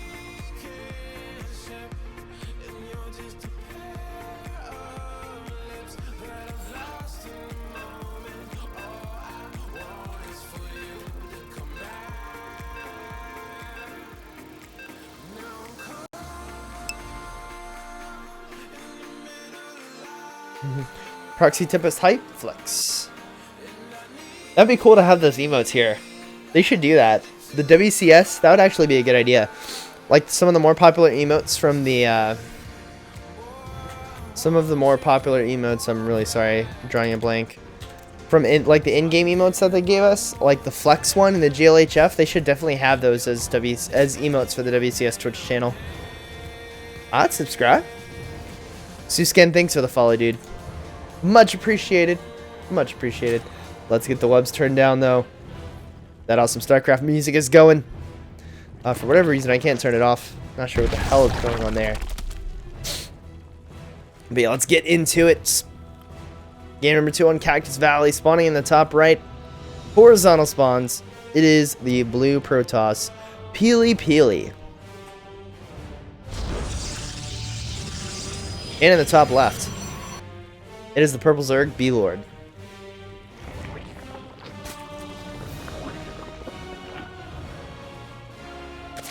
Now, I made a joke about how maybe Foxer had found the one build that could turn Peely Peely from a baked potato into a bag of soggy McDonald's french fries, and I have the weirdest craving now for McDonald's french fries. I haven't had them in years. I eat at McDonald's so seldomly, it's literally only breakfast.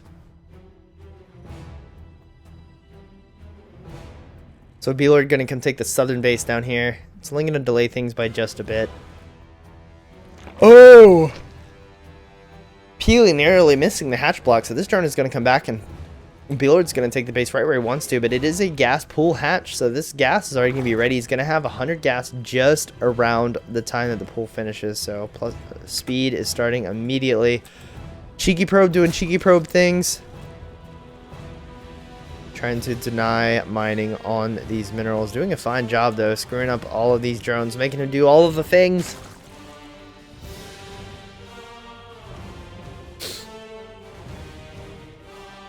Scarecrow says, I didn't see any Proxy Tempest, disappointed. One of the Plat Dias of old. Somebody did a Proxy Tempest build and won a tournament like that. It was one of the single most amazing things I've ever seen in my life. It was the last game of the finals to win it, and he did a Proxy Tempest build on, you guessed it, Daesan Station. I think that was probably the perfect scenario. It was a smaller tournament, a diamond versus, I think, a high diamond versus a high plat. And, of course, it was Daesan Station, Protoss versus Terran, and there was just no answer for the Tempest. He had Stalkers on the ground to deny the Vikings, and Tempest just got too much free damage. His opponent had way too many Cyclones, and the Cyclones were just getting eaten alive. Even with the old lock on, it still was not enough. Here come the Adepts, though. Looks like they're going to get a Zergling. Runling, run! No! He had a family! Zergling's coming out. Adepts are safe, though. Looks like they're not going... They actually canceled the shade. They shaded to retreat. No, they're going to get a few more Zerglings for their trouble.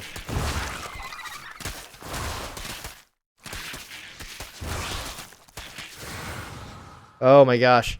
Does he really get away with these? No way.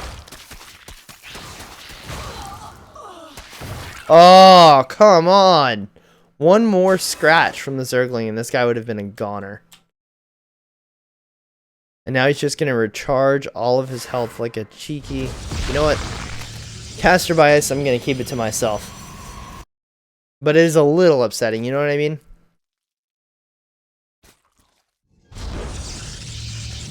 So we did see that B-Lord had a... that did not work. Did send an Overlord in. He saw the Twilight going down.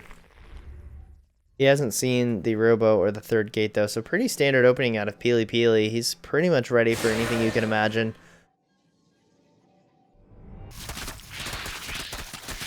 Really standard play here with the 3 gates, Warp Prism. Should be a 9 Adept timing. He did kill or lose 2 of his Adepts, so he's going to be a little bit behind on Adepts, but these Adepts are going to get a lot of damage. Eating some more of that Zergling supply here. And he lets the Shades finish. And the world's saddest StarCraft song begins to play.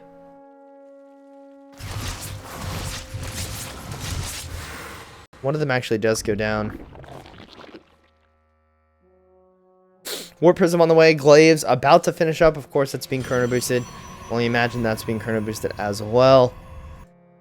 And the Aderps. The Aderps.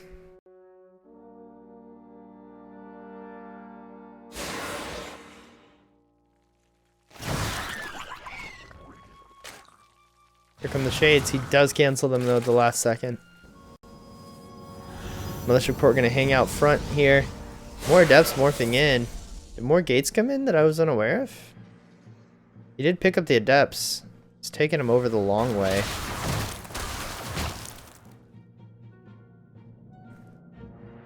Possibly going to try to take a fight out front while dropping these in the natural. Or maybe just set up here and warp in.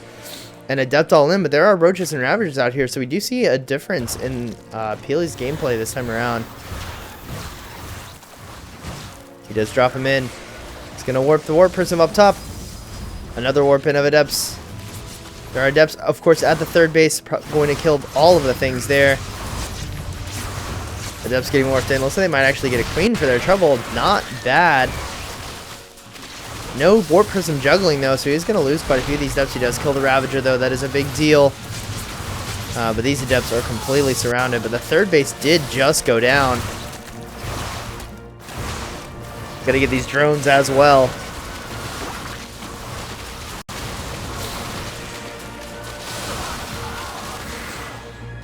More Adepts in the main. These Adepts just shaded under the natural. And there's just Adepts everywhere. 25 drones to 41. Probes,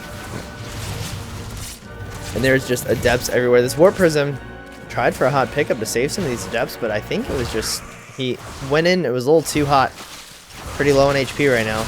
Not a whole lot that can be done. Warp Prism is seen by B-Lord. Finally, all this is picked off. But B-Lord holds here. The game's not over, but it might as well be. 21 to 41 workers. And, of course, the army supply is in favor of B-Lord. But it's only because Roach Ravagers are so supply heavy. They're just not, they don't have the best mobility to deal with these Adepts. Not between three bases, and especially when there's only been one creep tomb relayed this entire game. No counterattacks just yet.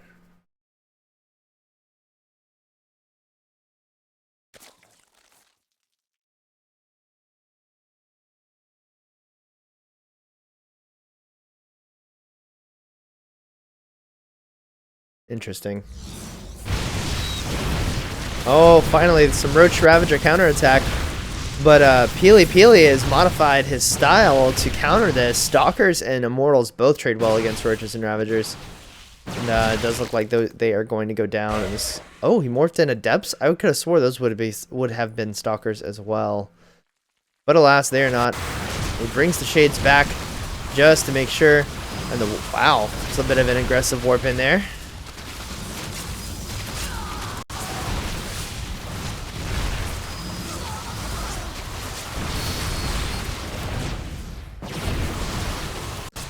And this looks like to be an unbeatable Protoss army based on what B-Lord currently has. The Roaches don't have enough DP. Oh my gosh.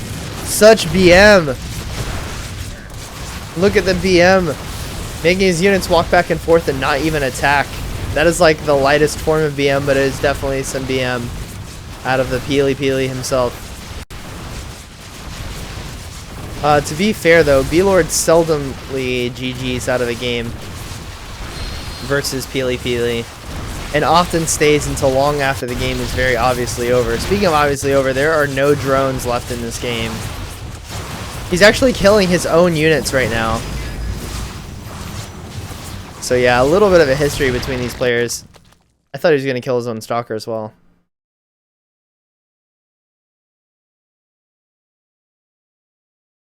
And the dance. I knew that was coming. I knew it was coming. Only a matter of time. But this is what I'm talking about. B-Lord has clearly lost this game and is still sticking in it for no apparent reason.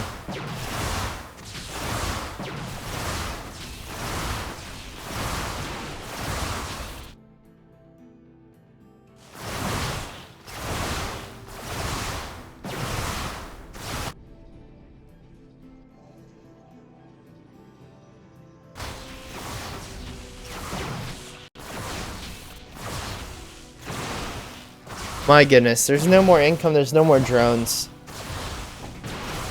Yeah, barring a, I'll stay in the game just for now.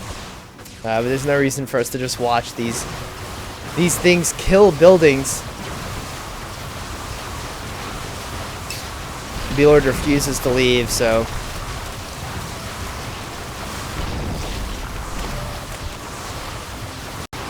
so it does look like Panda Bear Me has taken rough.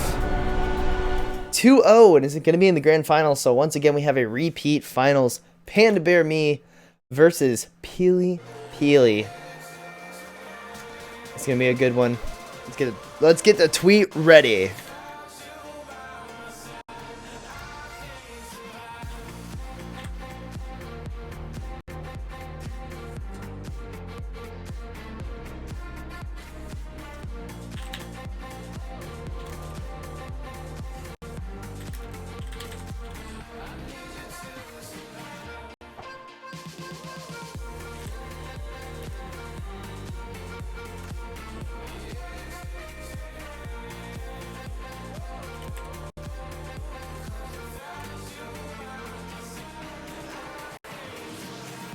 Alright, the tweet has been composed. The tweet has been sent.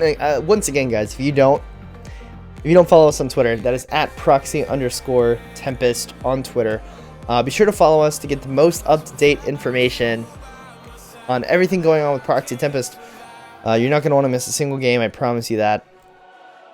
So be sure to follow. Send out retweets of our stuff so you can get your friends involved too, because the more people... I know it's like, well, why should we help you? Why should I retweet your stuff? Blah. Well, I mean, if you're here, you obviously love StarCraft. And if you want StarCraft to grow, I mean, that's the best way to do it. Tell a friend. Be like, oh, did you see GSL? Yeah, I did. But did you see the Proxy Tempest Open last week? My goodness, B-Lord would not leave the game. Like, Peely Peely danced his units and everything in revolt. But B-Lord is just like, nope, I'm just going to sit here. The caster was just like, we're not even going to watch this and change the overlay. It was hilarious. You need to tune in. But yeah, retweeting is one way to do that. Let your friends know where you're at, what you're doing, watching some awesome StarCraft 2, and get them in here as well. So as you guys can see on the bracket, it is going to be Peely Peely versus Panda Bear Me, Psystorm Gaming versus Root Gaming, Protoss versus Zerg, the easy race versus the A-move race. I'm just kidding. I'm just kidding. I'm kidding a little. But yeah, it's going to be a good one. It's going to be best of 5 finals. I cannot hardly wait. I wish I could turn my StarCraft music off because it is interfering with the wubs, but for whatever reason, my settings are borked and it will not allow me to do that. Yeah, definitely won't. Yep, just doesn't listen. Cool, awesome, amazing. Great! So, yeah. Rinka, thank you for the follow. Appreciate it. Thanks for hanging out. See? That's what happened, I guarantee you. One of Rinka's friends told Rinka, hey, awesome StarCraft over here. Rinka was like, oh, really? You know, I was looking for something to watch. I'm all caught up on The Walking Dead. It doesn't start for another week or two. So, let's give it a shot.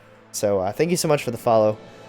We do appreciate it. I know I appreciate it. How about we say that? I appreciate the follow, personally.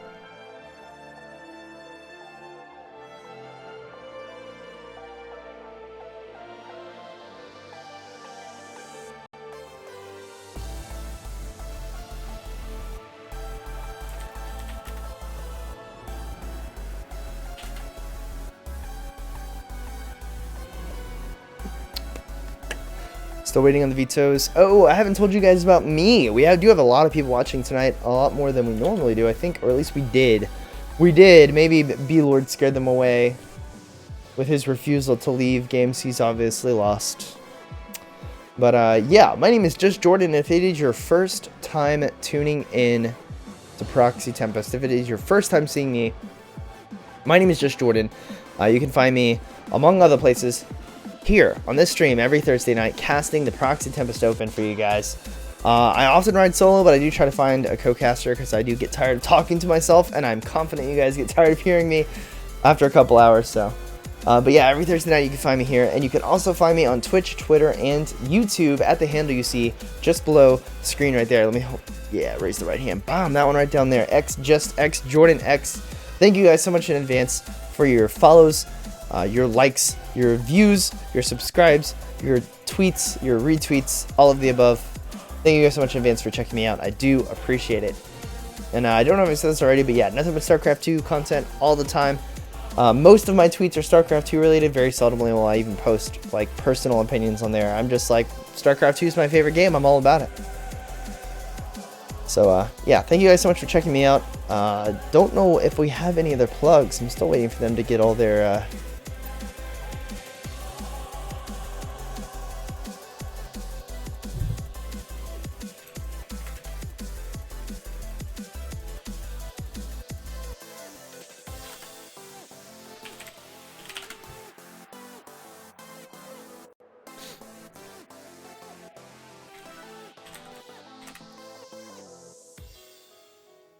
all right, they were in the wrong. I was looking at the right chat, but it does look like it's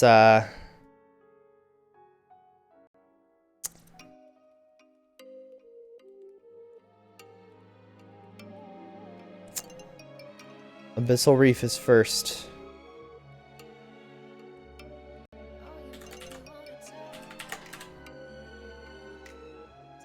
It says they're still picking. I'm gonna get Abyssal Reef underway. Getting it good to go, getting ready to get into game number 1 of the best of 5 finals here at the Proxy Tempest Open. Number 37, $25 cash, OSC points on the line tonight. It is not a winner-takes-all tournament here tonight. 15 for the winner, 10 for the loser, 40 OSC points for the winner, and 15 for the loser. I don't like saying loser for this. It's for the runner-up. Let's call it that. I think that's why the term runner-up was created.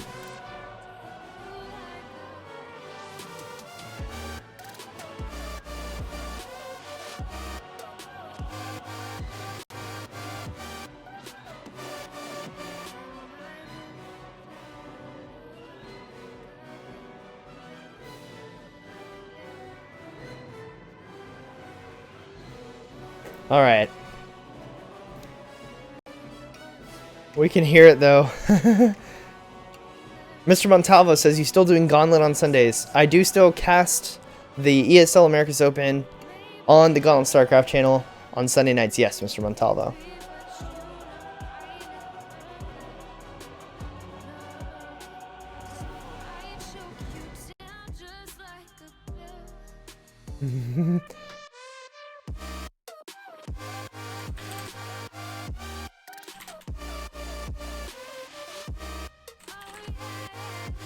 I'm gonna have a carrier by the time you're late.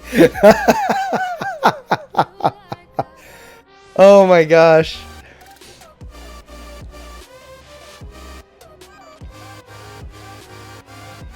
I'm gonna get Sidestorm to confirm your hacking before the series ends. I'll make extractors all game, and you will get banned mid-set, and I'll win by default.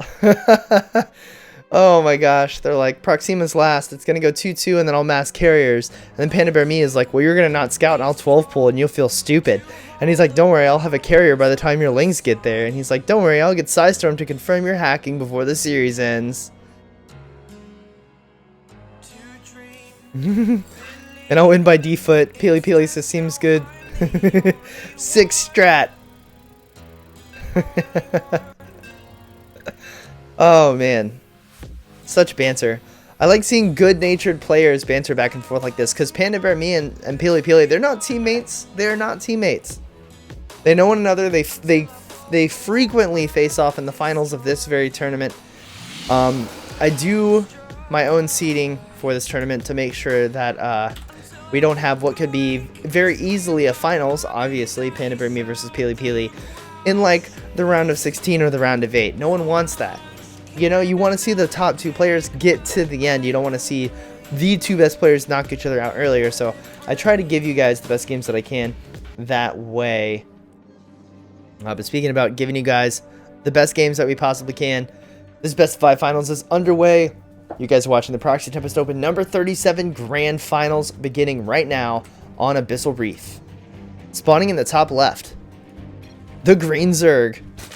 for Root Gaming. Give it up for Panda Bear Me.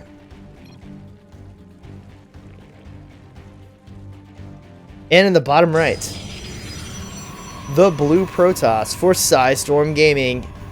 It is the big potato himself, Peely Peely.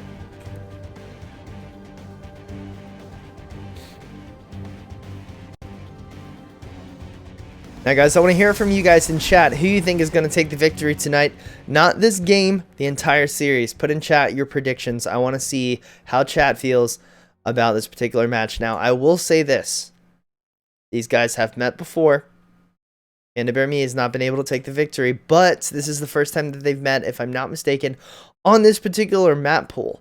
And these maps are pretty wonky by my own estimation and not at all what we're used to seeing here, so maybe the maps will be to Panda Bear Me's benefit. Only time will tell. But yeah, let me know in chat who you guys think is going to take it all.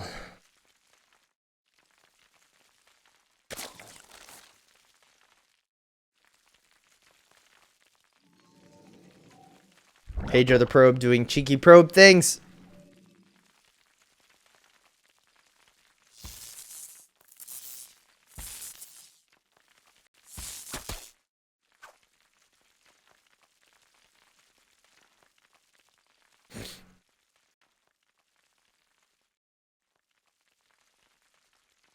Pedro looks confused as to why these drones are transferring. He is pulling off gas. He only has one left on gas, which is pretty... It's a more macro-oriented style. It's like, hey, I want to get my drones up. I want to get my drone number up, my queen number up fast as possible. I can delay other tech such as a Roach Warren or a lair or upgrades. But this may be his undoing here. Stargate is coming down. And I'm not sure that we'll see this Overlord get into Peely Peely's base in time to see that that is, in fact, what is going down. Pops 4 doesn't see anything crazy just yet. And this first Adept is going to come in. Sees the third base. A Zealot coming out. Why a Zealot? Interesting choice. This Adept, though, almost certainly going to give its life for the cause. Oh my gosh. Peely times those shades so unbelievably well. It's like he knows it down to the second.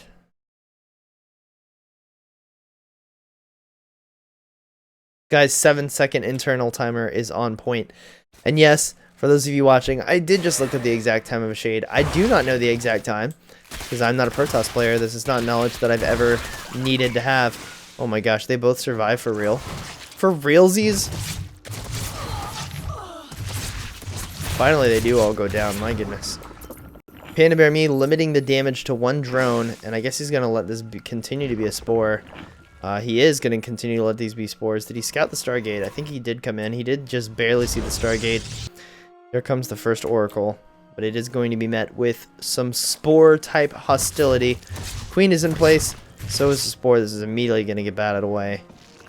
Nice defense by Panda Bear Me, only losing one drone to the Adepts. To put that into perspective, B-Lord lost 5 drones to that same opener. Now this Oracle going to come back around the outside, round the outside, trying to see what it can do.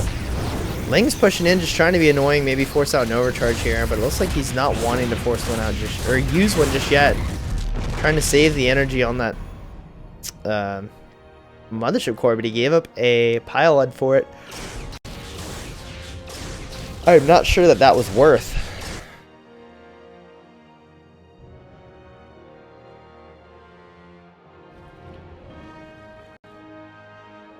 Still no kills on this Oracle. It's short up a lot of energy though.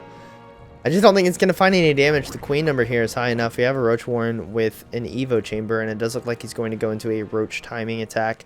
Lair's going to finish up right behind this, so we're going to see Roach speed. Oh, apparently it might be Roach Ravager Bane, considering the fact that we do already have melee attack coming down as opposed to +1 attack.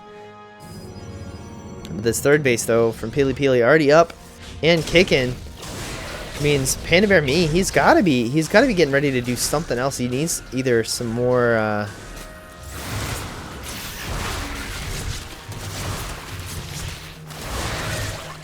He needs to be taking another base. Macroing heavy behind this. He's currently behind 2 drones. No resonating glaives, interestingly enough. It should be down by now. We're entering the 6-minute mark of this game. And the lack of resonating glaives has to be signaling alarm bells in Panda Bear Me's head. He has to know, like, okay, Peely Peely of all people, the Adept Master himself is not getting resonating glaives. What is up with that?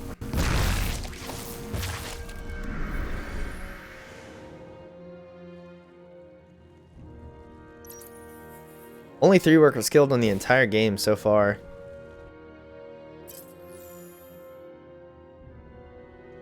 Blink and +1 attack coming down and 5 gates, so I'm not sure what the angle is there. He did scout the Roach Warren, so maybe he wants to go Charge Lot Blink Stalker? Maybe not. We do see Adepts and Sentries here.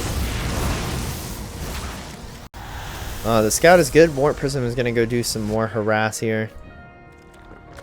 Oracle gets 3 kills. I'm not sure of what. I know it killed a queen. Not sure if it's counting Zerglings with that or maybe counting the creep tumor as a kill.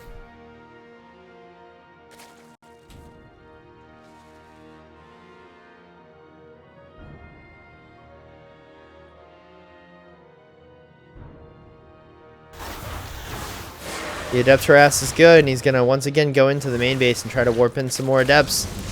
Here comes a huge warp in of Adepts. And I think all of the supply is just going to get eaten. Yeah, 3 of them. Oh my god! What in the hell? Are you guys seeing this? Oh my gosh. Okay. The Adepts down here at the natural. 7 drones have gone down, but this is all going to get cleaned up. The resources lost tab is closer than it normally would be given the matchup, and it's going to be Roach, Hydra, Ling, Bane, Spire. Okay, Panda Bear Me just kind of getting all the tech. I don't think he really knows which way his opponent is going right now. Speaking of not knowing which way his opponent is going, opponent just lost a thing for free. One of those things that people lose for free. Full energy mothership, finally a reaction. But these Lings, the +1 attack, they are melting away this Nexus.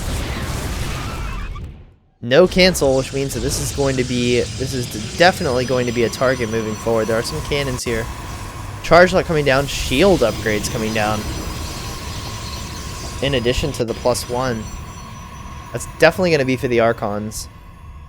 So Charge Lot Immortal Archon is going to be the composition, I believe. Mortals in production, Archons in production. Yeah, definitely Charge Lot Immortal Archon. Zealot Legs is coming down. It's about done.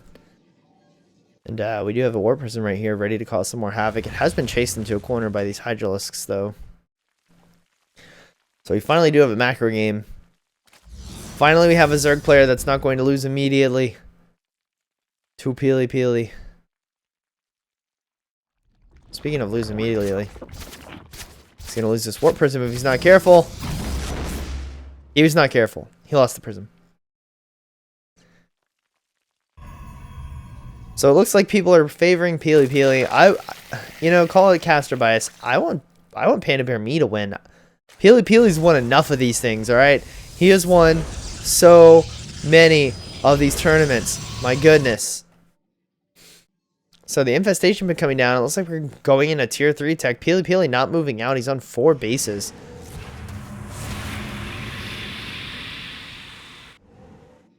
Here comes the mutas. How many mutas were made? I didn't even see them get made.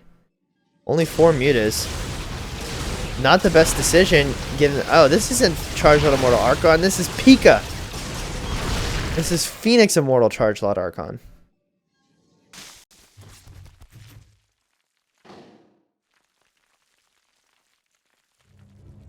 I swear I just saw red blinking lights on my minimap. So, Ling, Bane, Roach, Hydra. 1 Phoenix goes down, but only 1.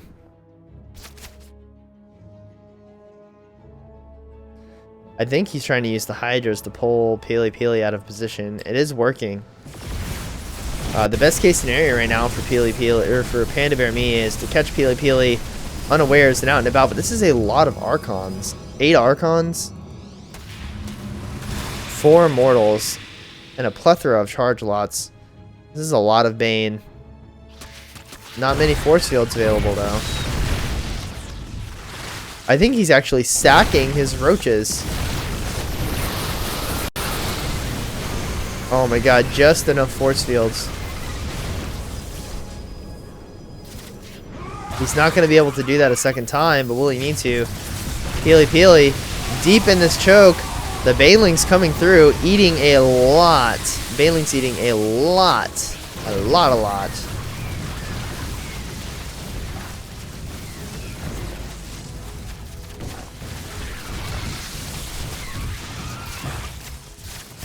Charge Lock's actually focused on a base to the north. That's why they were ignoring the Hydras. But the force is available for Peely Peely. He's not warping in right now. The Phoenix are coming to help the fight. But looks like Peely Peely stretched it a little thin here. Maybe the Phoenix is the cavalry that was needed to tip the scales here.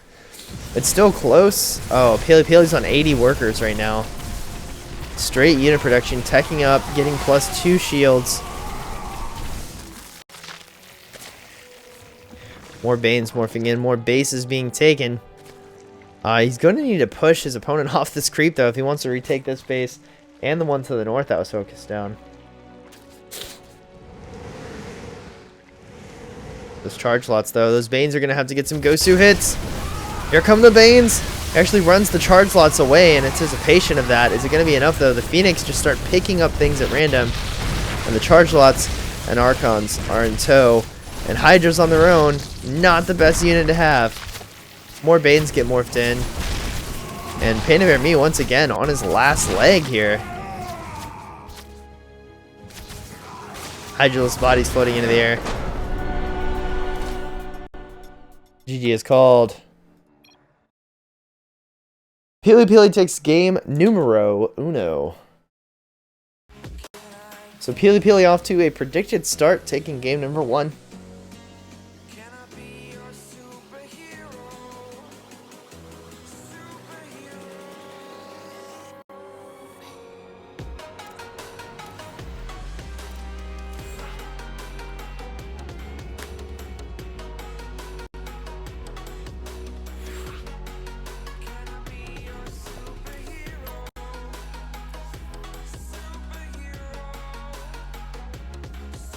I believe the last time they met, it did go to a game 5, though, so don't quote me. You'll have to go back and check the brackets if you want to know for sure, but I do know that they're frequently very, very close.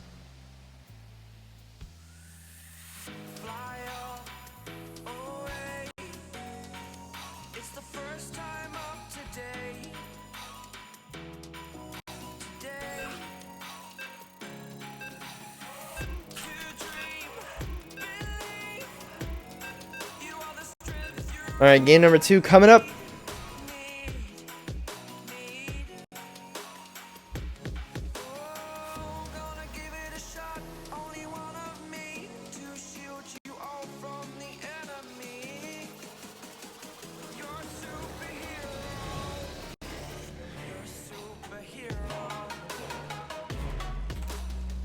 Alright, I'm sure you guys hear that awesome StarCraft music.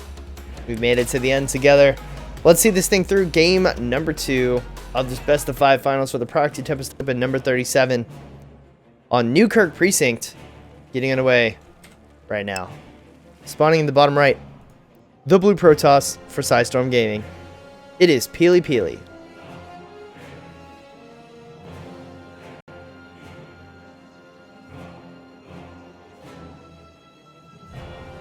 And in the bottom left, for Root Gaming, the green Zerg, it is Panda Bear Me.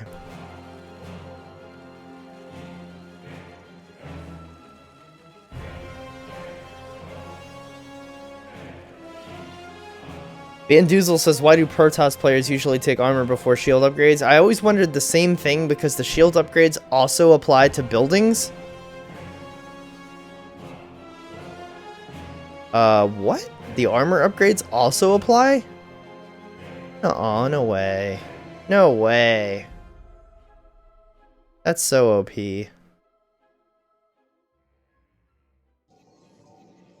No way. That's gonna be really upsetting to me if that's the truth.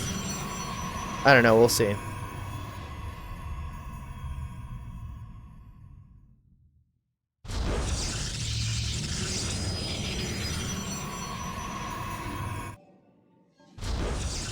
Mr. Montavos is a best of 5 tonight. Yes, best of 5. You can see it right down there. As always, I do try to keep that updated in between during matches. Very useful to have. I remember the first time I figured that out, it was amazing. So much stuff you can do when you just have the score down here. That way no one's asking, what game is it? You just jump in and you know. If you don't know, then now you know.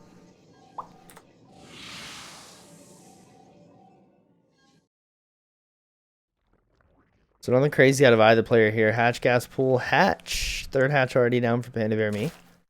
Nothing too crazy. And Peely. Hasn't quite gotten his wall off though. I do know he knows how to wall off this perfectly. His walls are so pretty. If you're a Protoss player out there and the map pool changes and you're like, how do I wall this off? I don't know. It's such a weird ramp. Just watch the Proxy Tempest Open, alright? Peely almost always plays, and he will show you how to wall off a ramp. I tell you what. I'll tell you what. But yeah, he even places his build. The thing that I like about the way Peely does it is he places his walls in such a way that if the weak part was to go down, he would be able to fix it in a heartbeat with just 1 or 2 more additional buildings. Speaking of additional buildings, the Twilight was just barely scouted if he had a chance to click on it. Morling's coming across.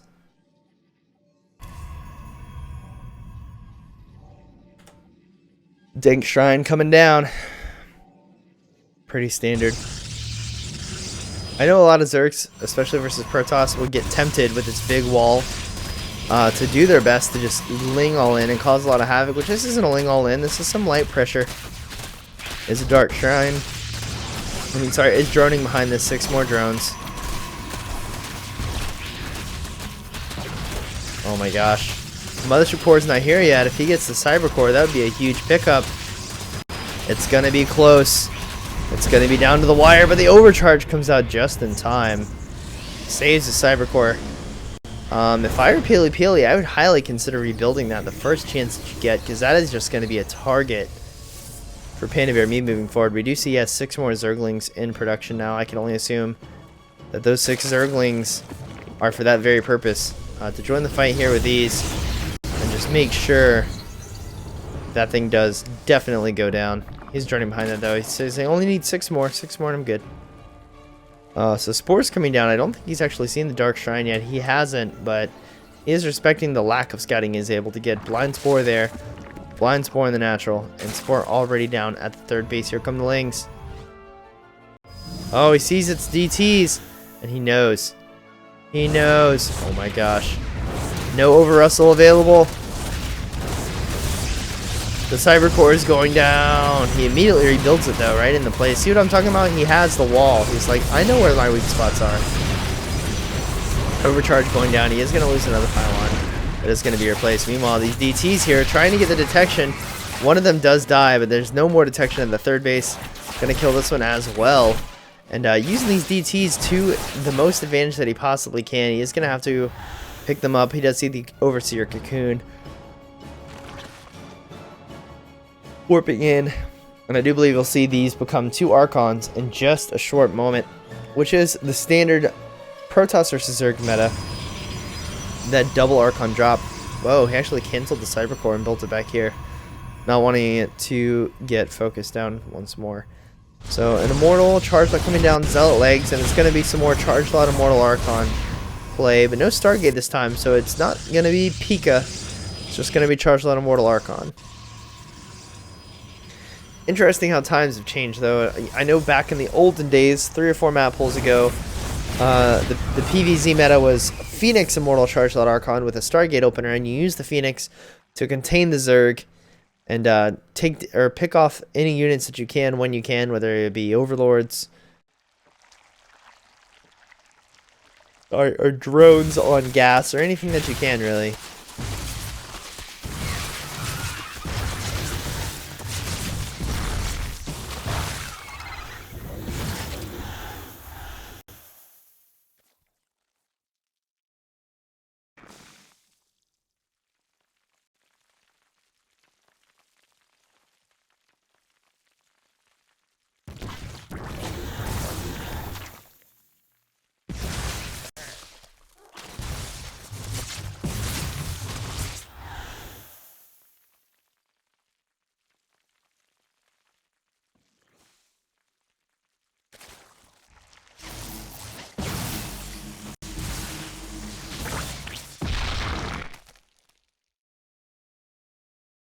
That Overlord side was enough. Oh my gosh. The wall off is no good. The Lings get all the way up into the main. I'm not sure what they're hoping to find here. Some drone kill or probe kills for sure. There's nothing here to answer that.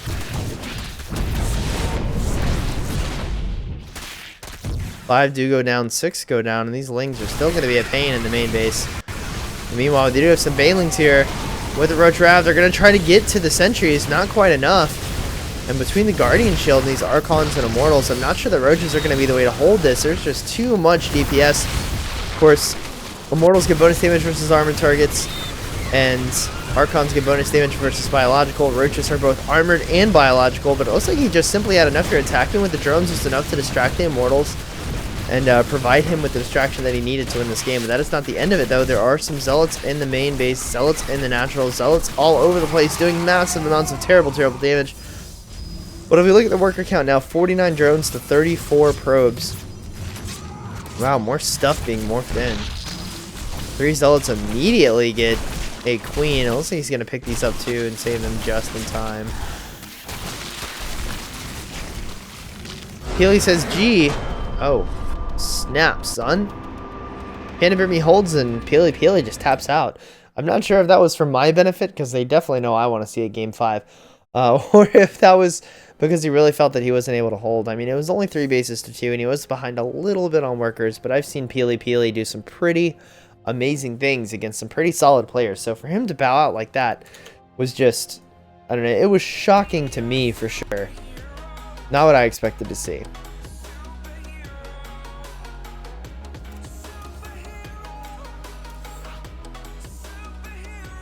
Game number 3 is going to be on Honor Grounds. 4-player map. Trying to get the map set up now.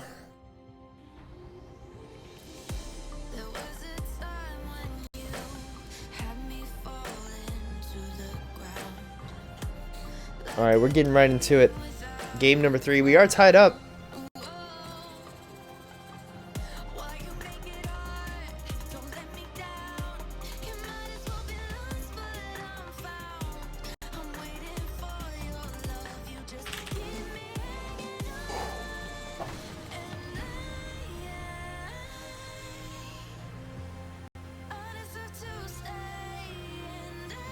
We had the go from Peely, waiting for Panda Bear Me to be ready so we can get game number 3 kicked off. We are tied up here 1-1 going into game 3.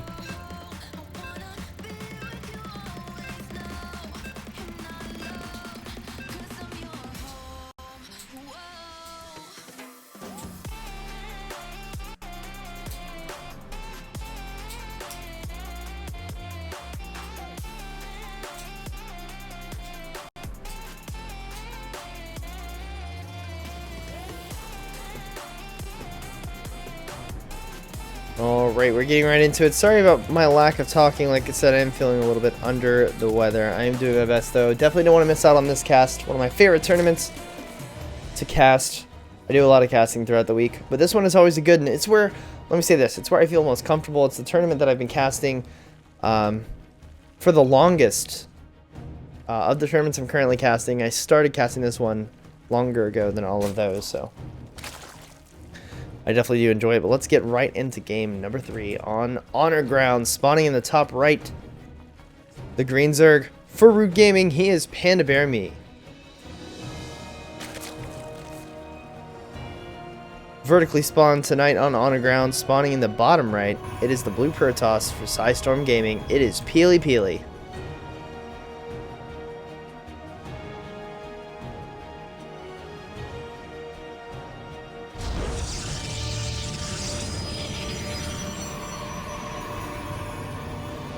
Peely Peely with the double gate opener. Similar opener to what we've seen from him in PVZ's past.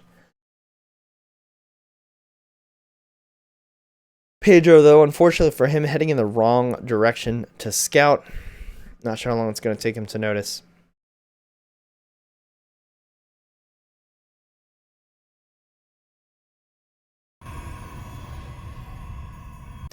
Once again, these fancy walls by Peely Peely. We've seen that if things go awry, he can build a gate and hard wall this off just in case things get too crazy. So Peely Peely's vision, we see that he's seen this base. He's going to be going up to this next base, and that'll finally give him the information that he needs. Meanwhile, Panda Bear Me is coming in, sees the natural morphing, has all the information he needs to know. This Overlord trajectory is immediately changed. And it is going to be a fast 3 hatch, of course. Now, we didn't go 3 hatch before pool, but I'm not sure why you wouldn't in this particular instance. It just seems like such a safe bet. It's a 4-player map. It's going to be a minute before your opponent knows where you're at. So why not? Use that opportunity. 3 hatch before pool, just go for it. Be super greedy. Now, of course, Panda Bear Me, not the best player to do that against. He is, of course, going to have these 2 adepts on your side of the map. Quick, fast, and in a hurry. And if you don't have an answer for it, you're going to take damage. So maybe that's what was going through Panda Bear Me's head when he decided what he was going to do.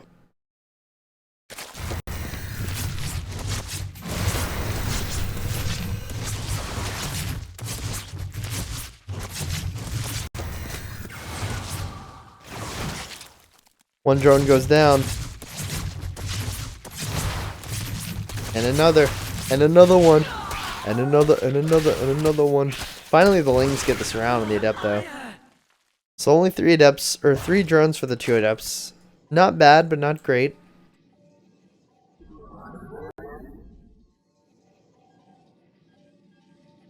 Overlord gonna poke in just in time to see the Stargate going down. Warped in directly underneath the Overlord. You don't get a better scout than that as Zerg. That is just so lucky. You immediately see that crucial piece of tech going down, leaving you all the time in the world to prepare.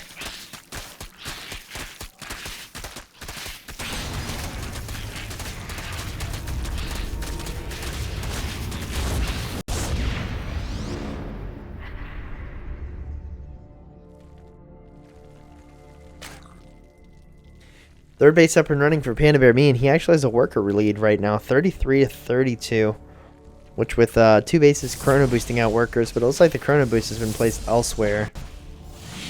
Yeah, both chrono boosts have now been placed elsewhere, Warp Gate and on the Stargate, and the Oracle is going to be coming out shortly, but the Stargate has been scouted. Not sure what he's waiting on with the spores here to help defend against what is surely going to be Oracle play. Interesting.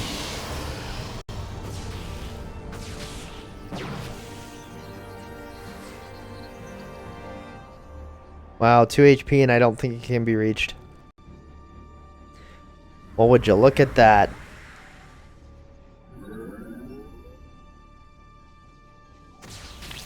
Oh, I tried to move it and that was enough. Feels bad, man. Speaking of feels bad, Spore's not ready, which means this Oracle is going to be able to find some damage. 2 workers, 3 workers more go down, 4. And the Oracle is going to escape. Just in the nick of time. Third base is going down for Peely Peely, though, and he does not, honestly, have a whole lot here to defend this. Ling's once again going to come up here and try to attack this gateway. Overcharge has come down, though. That's going to be enough to shoo these Zerglings away for now.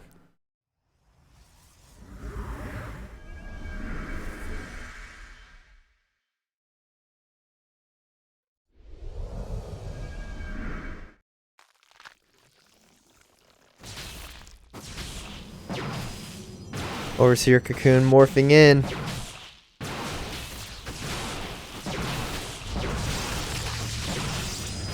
Overseer's alive, but desperately trying to deny a scout of some sort. Not sure if that was just a practice micro, but oh my gosh.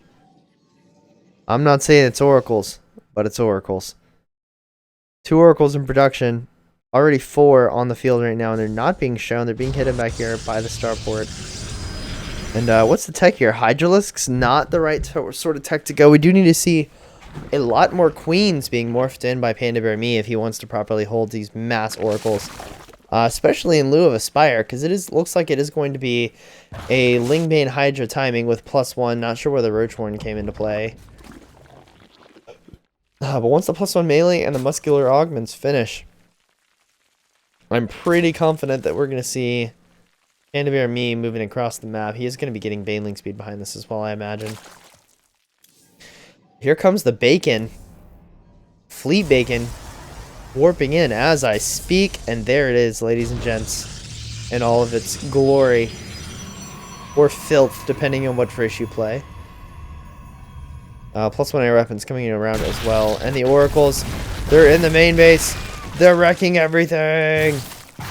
All of the things being wrecked.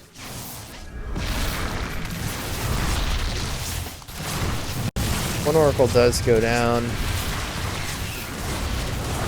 Gonna focus down another queen while the ground army pushes in here. Hydras, though, finally enough to clean these up as the energy on the oracles has gone down. But is it going to be enough here to hold? 6 workers go down and the third base is evacuated. It looks like this is going to be held by Panda Bear Me. And it looks like he did significantly... No, I take it back. I thought it was better trades, but 4,000 to 3,100 minerals lost. So definitely better trades for Peely Peely, but... we see him up workers with down army supply, so a counterattack right here. It could be huge. There's only 2 adepts. That's it.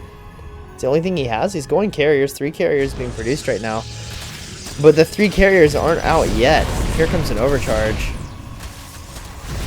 It's just going to be a matter of, can the carriers get out fast enough? Because once the carriers are out, not a whole lot these lings can do. More adepts coming in as well. Forge coming down, so cannons are now an option. Not only an option, but made immediately.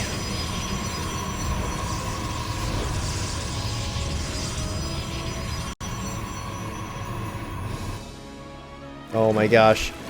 Mass Dropper Lord! Wow, way to avoid the cannons, bud.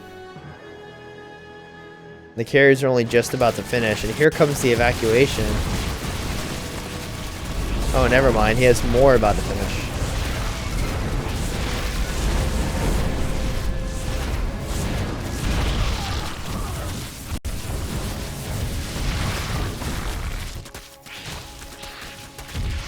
Meanwhile, a few lings in the middle line of here, a few lings at the wall.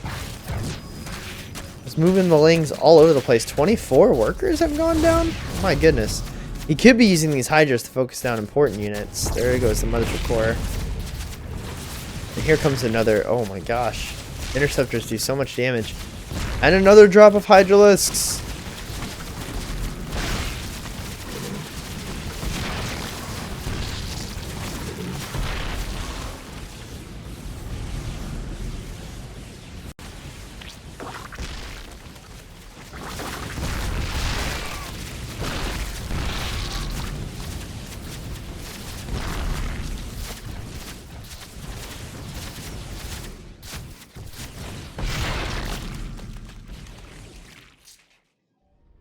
Wow.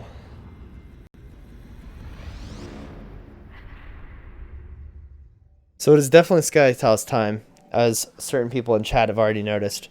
The bacon's on the way. A triple Stargate. Carriers are being produced en masse, and not a single one has been lost right now, actually. No carriers have gone down. 42 interceptors, but no carriers. 6 carriers already out. They're coming out by the 3s. No ground army to speak of to support it. A couple of adepts here and there.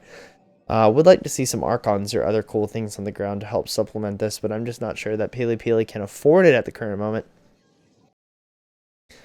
So these adepts taking a long way around. They seem a little bit startled that the gold base hasn't been taken yet. Like, what do you mean you didn't take the gold base? This is exactly what you're supposed to do versus Skytoss. And then not even this base has been taken.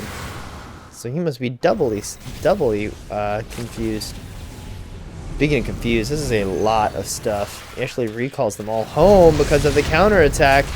Is it going to be in time? He needs some over-rustle. But the interceptors come out. Over-rustle comes down. And looks like these Hydralisks might all just be free supply. And in the meantime, Adepts over here at this newly formed base.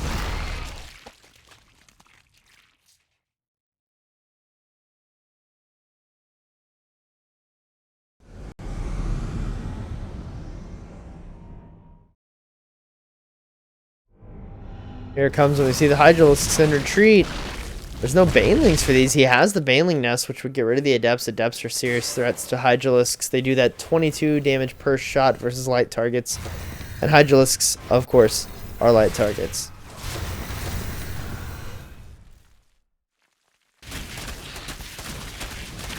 Huge link drop in the natural kills 14 more probes, and Pele is down to 40 probes. But with as many interceptors, do you really need probes? I mean, he's already got all of these carriers maxed on interceptors. He's already producing them 3 at a time. He's going for Protoss air weapons +3. Meanwhile, there's only one carapace upgrade for these Hydralisks.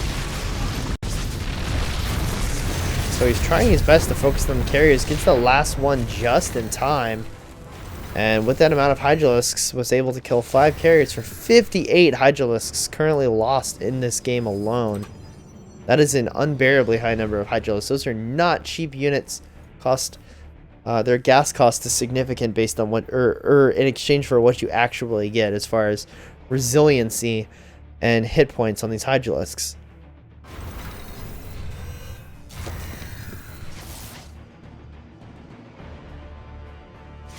The Lynx queued up for a run by in the 4th base, but there was no 4th base to speak of, and we're back to 6 carriers now, but we do have sentries and Adepts with this army.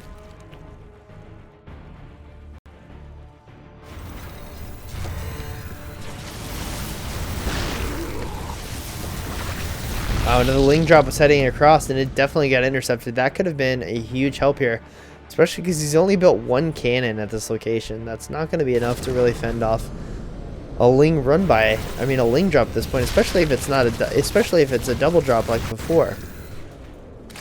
So the gold base is finally being taken. Here come the Hydralisks. I don't think they're going to be zoned out now. 1 carrier goes down, 2 carriers go down, and the force fields are just too good right now, and it's only going to be 2 that lose their lives for an uncountable number of Hydralisks. Drones in between the gold base.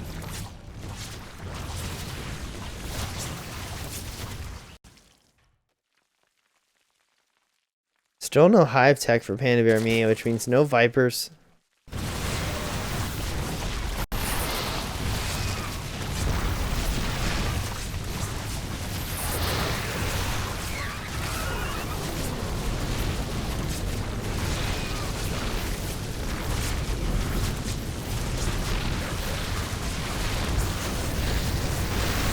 These Hydralisks still trying to fight the good fight. It's just not going to be enough. Pele takes game number 3, putting Pele on match point of this tournament.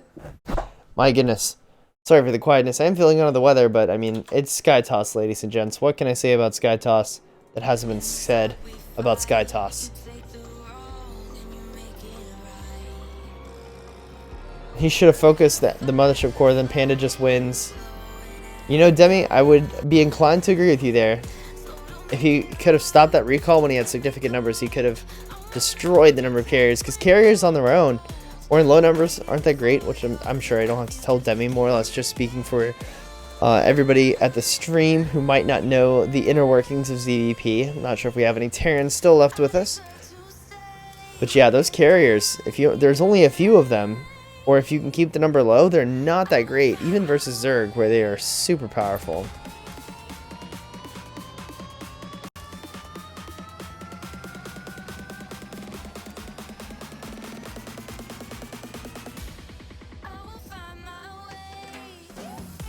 So game number 4 is going to be on Belshir Vestige. A map that's a little bit harder for a Zerg player to macro on. Only 5 bases on the entire map, or on each side of the map rather, for the players to work off of.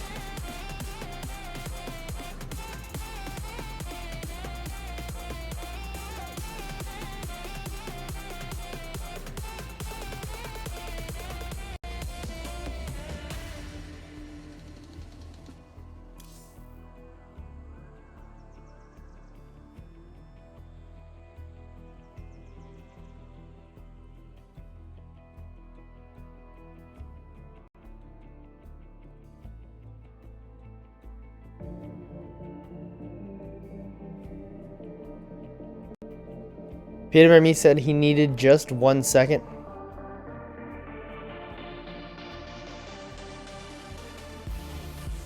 So we're waiting on him to begin. Peely Peely needs a win here to take home the victory. All 40 of those OSC points and the $15 prize, $10 and 15 OSC points going to the runner-up here tonight. And then, of course, everybody who finishes from the round of 8 up gets some OSC points for their trouble. This tournament happens each and every Thursday night, 8 p.m. Eastern Standard Time, so be sure to tune in. If you haven't already, please hit the follow button on the stream so you can be notified when we go live next. Follow us on Twitter at Proxy_Tempest. We send out tweets about all of our tournaments here at Proxy Tempest, so you're not going to want to miss out on a single one of those.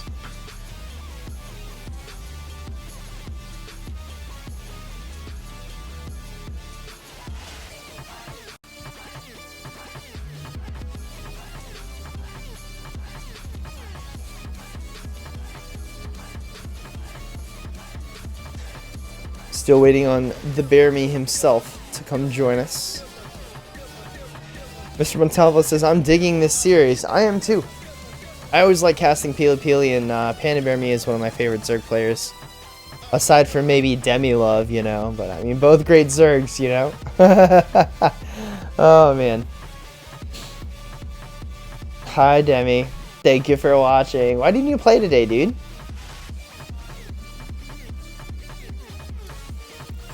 Demi Love, for those who don't know, is Lovato in chat.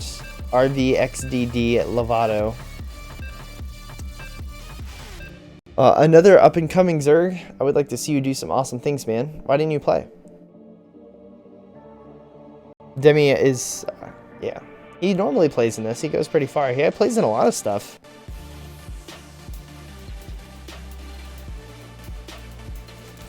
I also don't know if he is... not American, so I'm not sure that this is the best time zone for him either. So that might be an issue with him playing these things. So we'll wait to see what he says in chat. In the meantime, oh snap. Guess what time it is. You guys won't guess what time it is. I'm going to tell you what time it is. It's 12 pool time. Let's get right into game number 4. Peely Peely on match point. He needs the victory here to take it all. Panda Bear Me looking to steal it away from him, spawning in the top left. The blue Protoss for Psystorm Gaming. It is Peely Peely.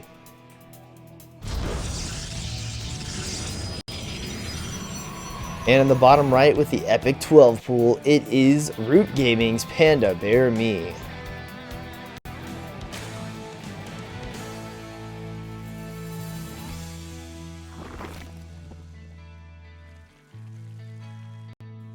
BK Love says, best of 5, question mark? Yes, absolutely, best of 5. That's what makes this match point, dude. Peely Peely's won 2 of these things. This is map number 4.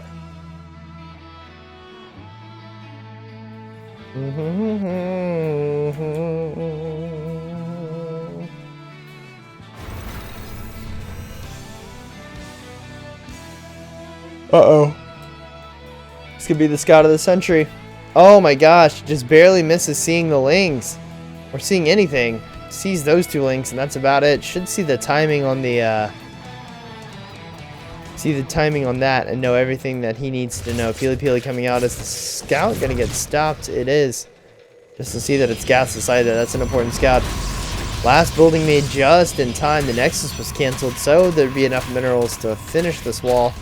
If the wall hadn't got completed, we could have seen a completely different ball game.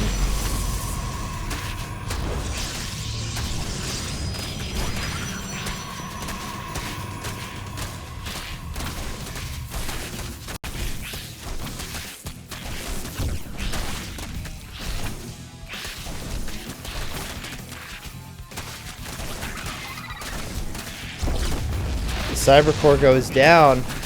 Looks like the Zealot's going to go down as well. It's going to be a huge pickup. The 12 pool getting lots of damage done. If these units aren't allowed to get out, the Cyber Core's down, which means no Mothership Core. Actually, he queued up the Mothership Core before the Cyber went down. So the Mothership Core will be able to help, but it might not be enough DPS, especially if these lings continue to stream across the map. But the initial lings right now Getting so much damage done, just getting any probe that they possibly can. Both gates currently powered down. Ling's running into the main. A gas has been taken for Panda Bear Me, so he is currently working towards Ling speed.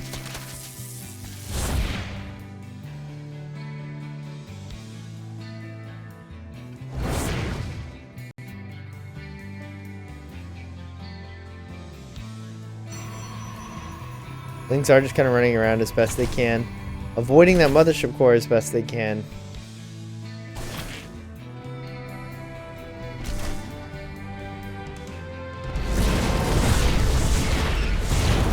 Finally, Pele's just had enough of it.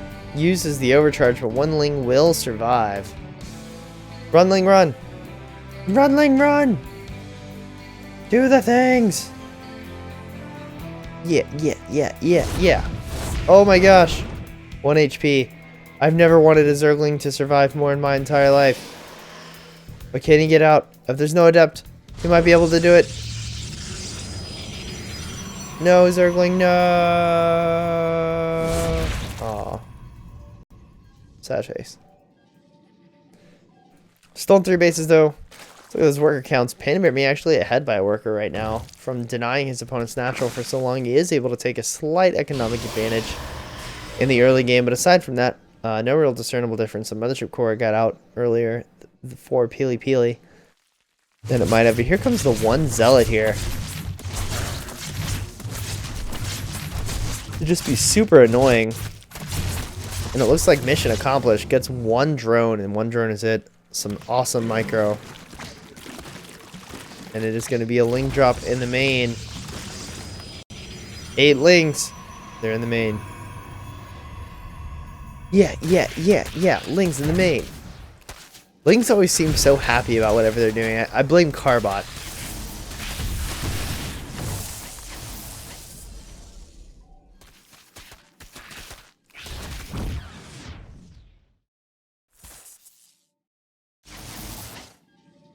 Sentries doing their best to use their tickle cannons to keep these Zerglings at bay. There's 2 more tickle cannons down here on the low ground. Not sure what the angle is here from Pele. Another overcharge comes down, and a lot of these Zerglings are gone. Only 2 remain. Oh, another elevator drop in the main, but he hasn't dropped all the Lings. He hasn't exercised his full potential. At this point, I feel like the Lings are probably just throwing away supply. Not what you want to be doing against a Protoss army.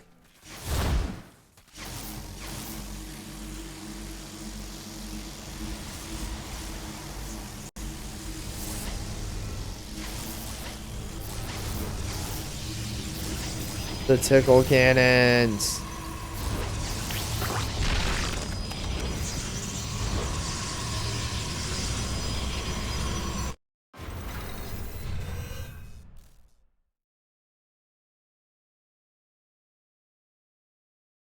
Five more gateways coming down. Looks like we're going to see some pretty heavy 2-base aggression coming down behind this. No 3rd base. It does just get scouted by Panda Bear Me. So he should know. Maybe I should hang back, build some units. Because all these Zerglings could be with the main fight. And he just did not leave them there.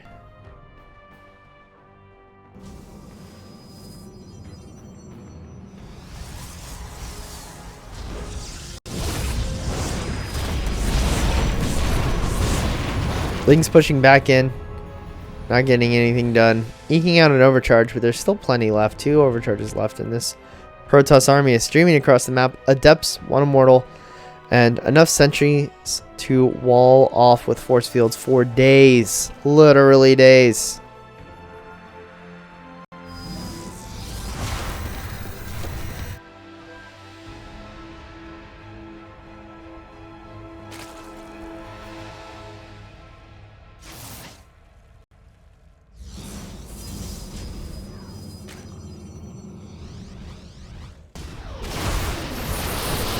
There comes the surround. He stole some force fields available, but he's not using them. I guess he thinks he doesn't need him just yet. He's going to wait for the Zergling onslaught to come. The 1 immortal, though, is going to... We need to look at the kills on that immortal. 7 kills so far and counting. Here comes another force field. And the warp prism is doing its thing back in the back, just to continue warping in with this attack. And I'm not sure that Panda Bear Me has enough to hold here. He's not pulling the boys, and he's losing a lot of roaches. Zerglings in production now do... I'm not sure why he's making Zerglings instead of roaches. He has enough gas. Make the roach. As Vibe would say, make the roach.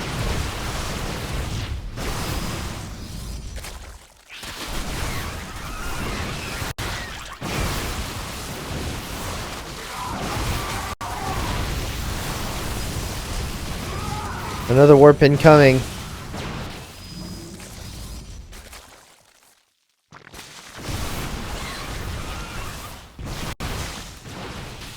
Panda Bear Me holding on to this game, and with it, the hopes of him winning this tournament. He's got to win this game and the next one to get the victory. Peely Peely with the victory here seals the deal for the entire tournament. And with this warp in, this 2-base play, it's going to be one hell of a hold from Peely Peely. I mean, one hell of a hold from Panda Bear Me, I'm sorry. Spine in the natural, trying to help with this as best it can. Force Field is cutting out most of the roaches from this battle. Peely Peely just determining what the terrain is in this fight, using Force Fields with, oh my gosh, precision skill. The boys have been pulled, so the micro looks good though, and I think Peely Peely should just take this here. Panda Bear Me still has some units screaming out. GG is called. Peely Peely. Ladies and gentlemen, for the umpteenth time in a row, your Proxy Tempest Open number 37 winner, it is Storm Gaming's Peely Peely. Big shout out to Peely Peely for winning tonight's tournament. He did drop at least one map versus Panda Bear Me.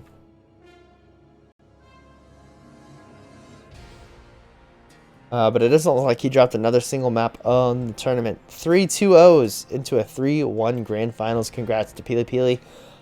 Panda Bear Me does not go home empty-handed though. $10 cash for his trouble, as well as some more of those sweet, sweet OSC points.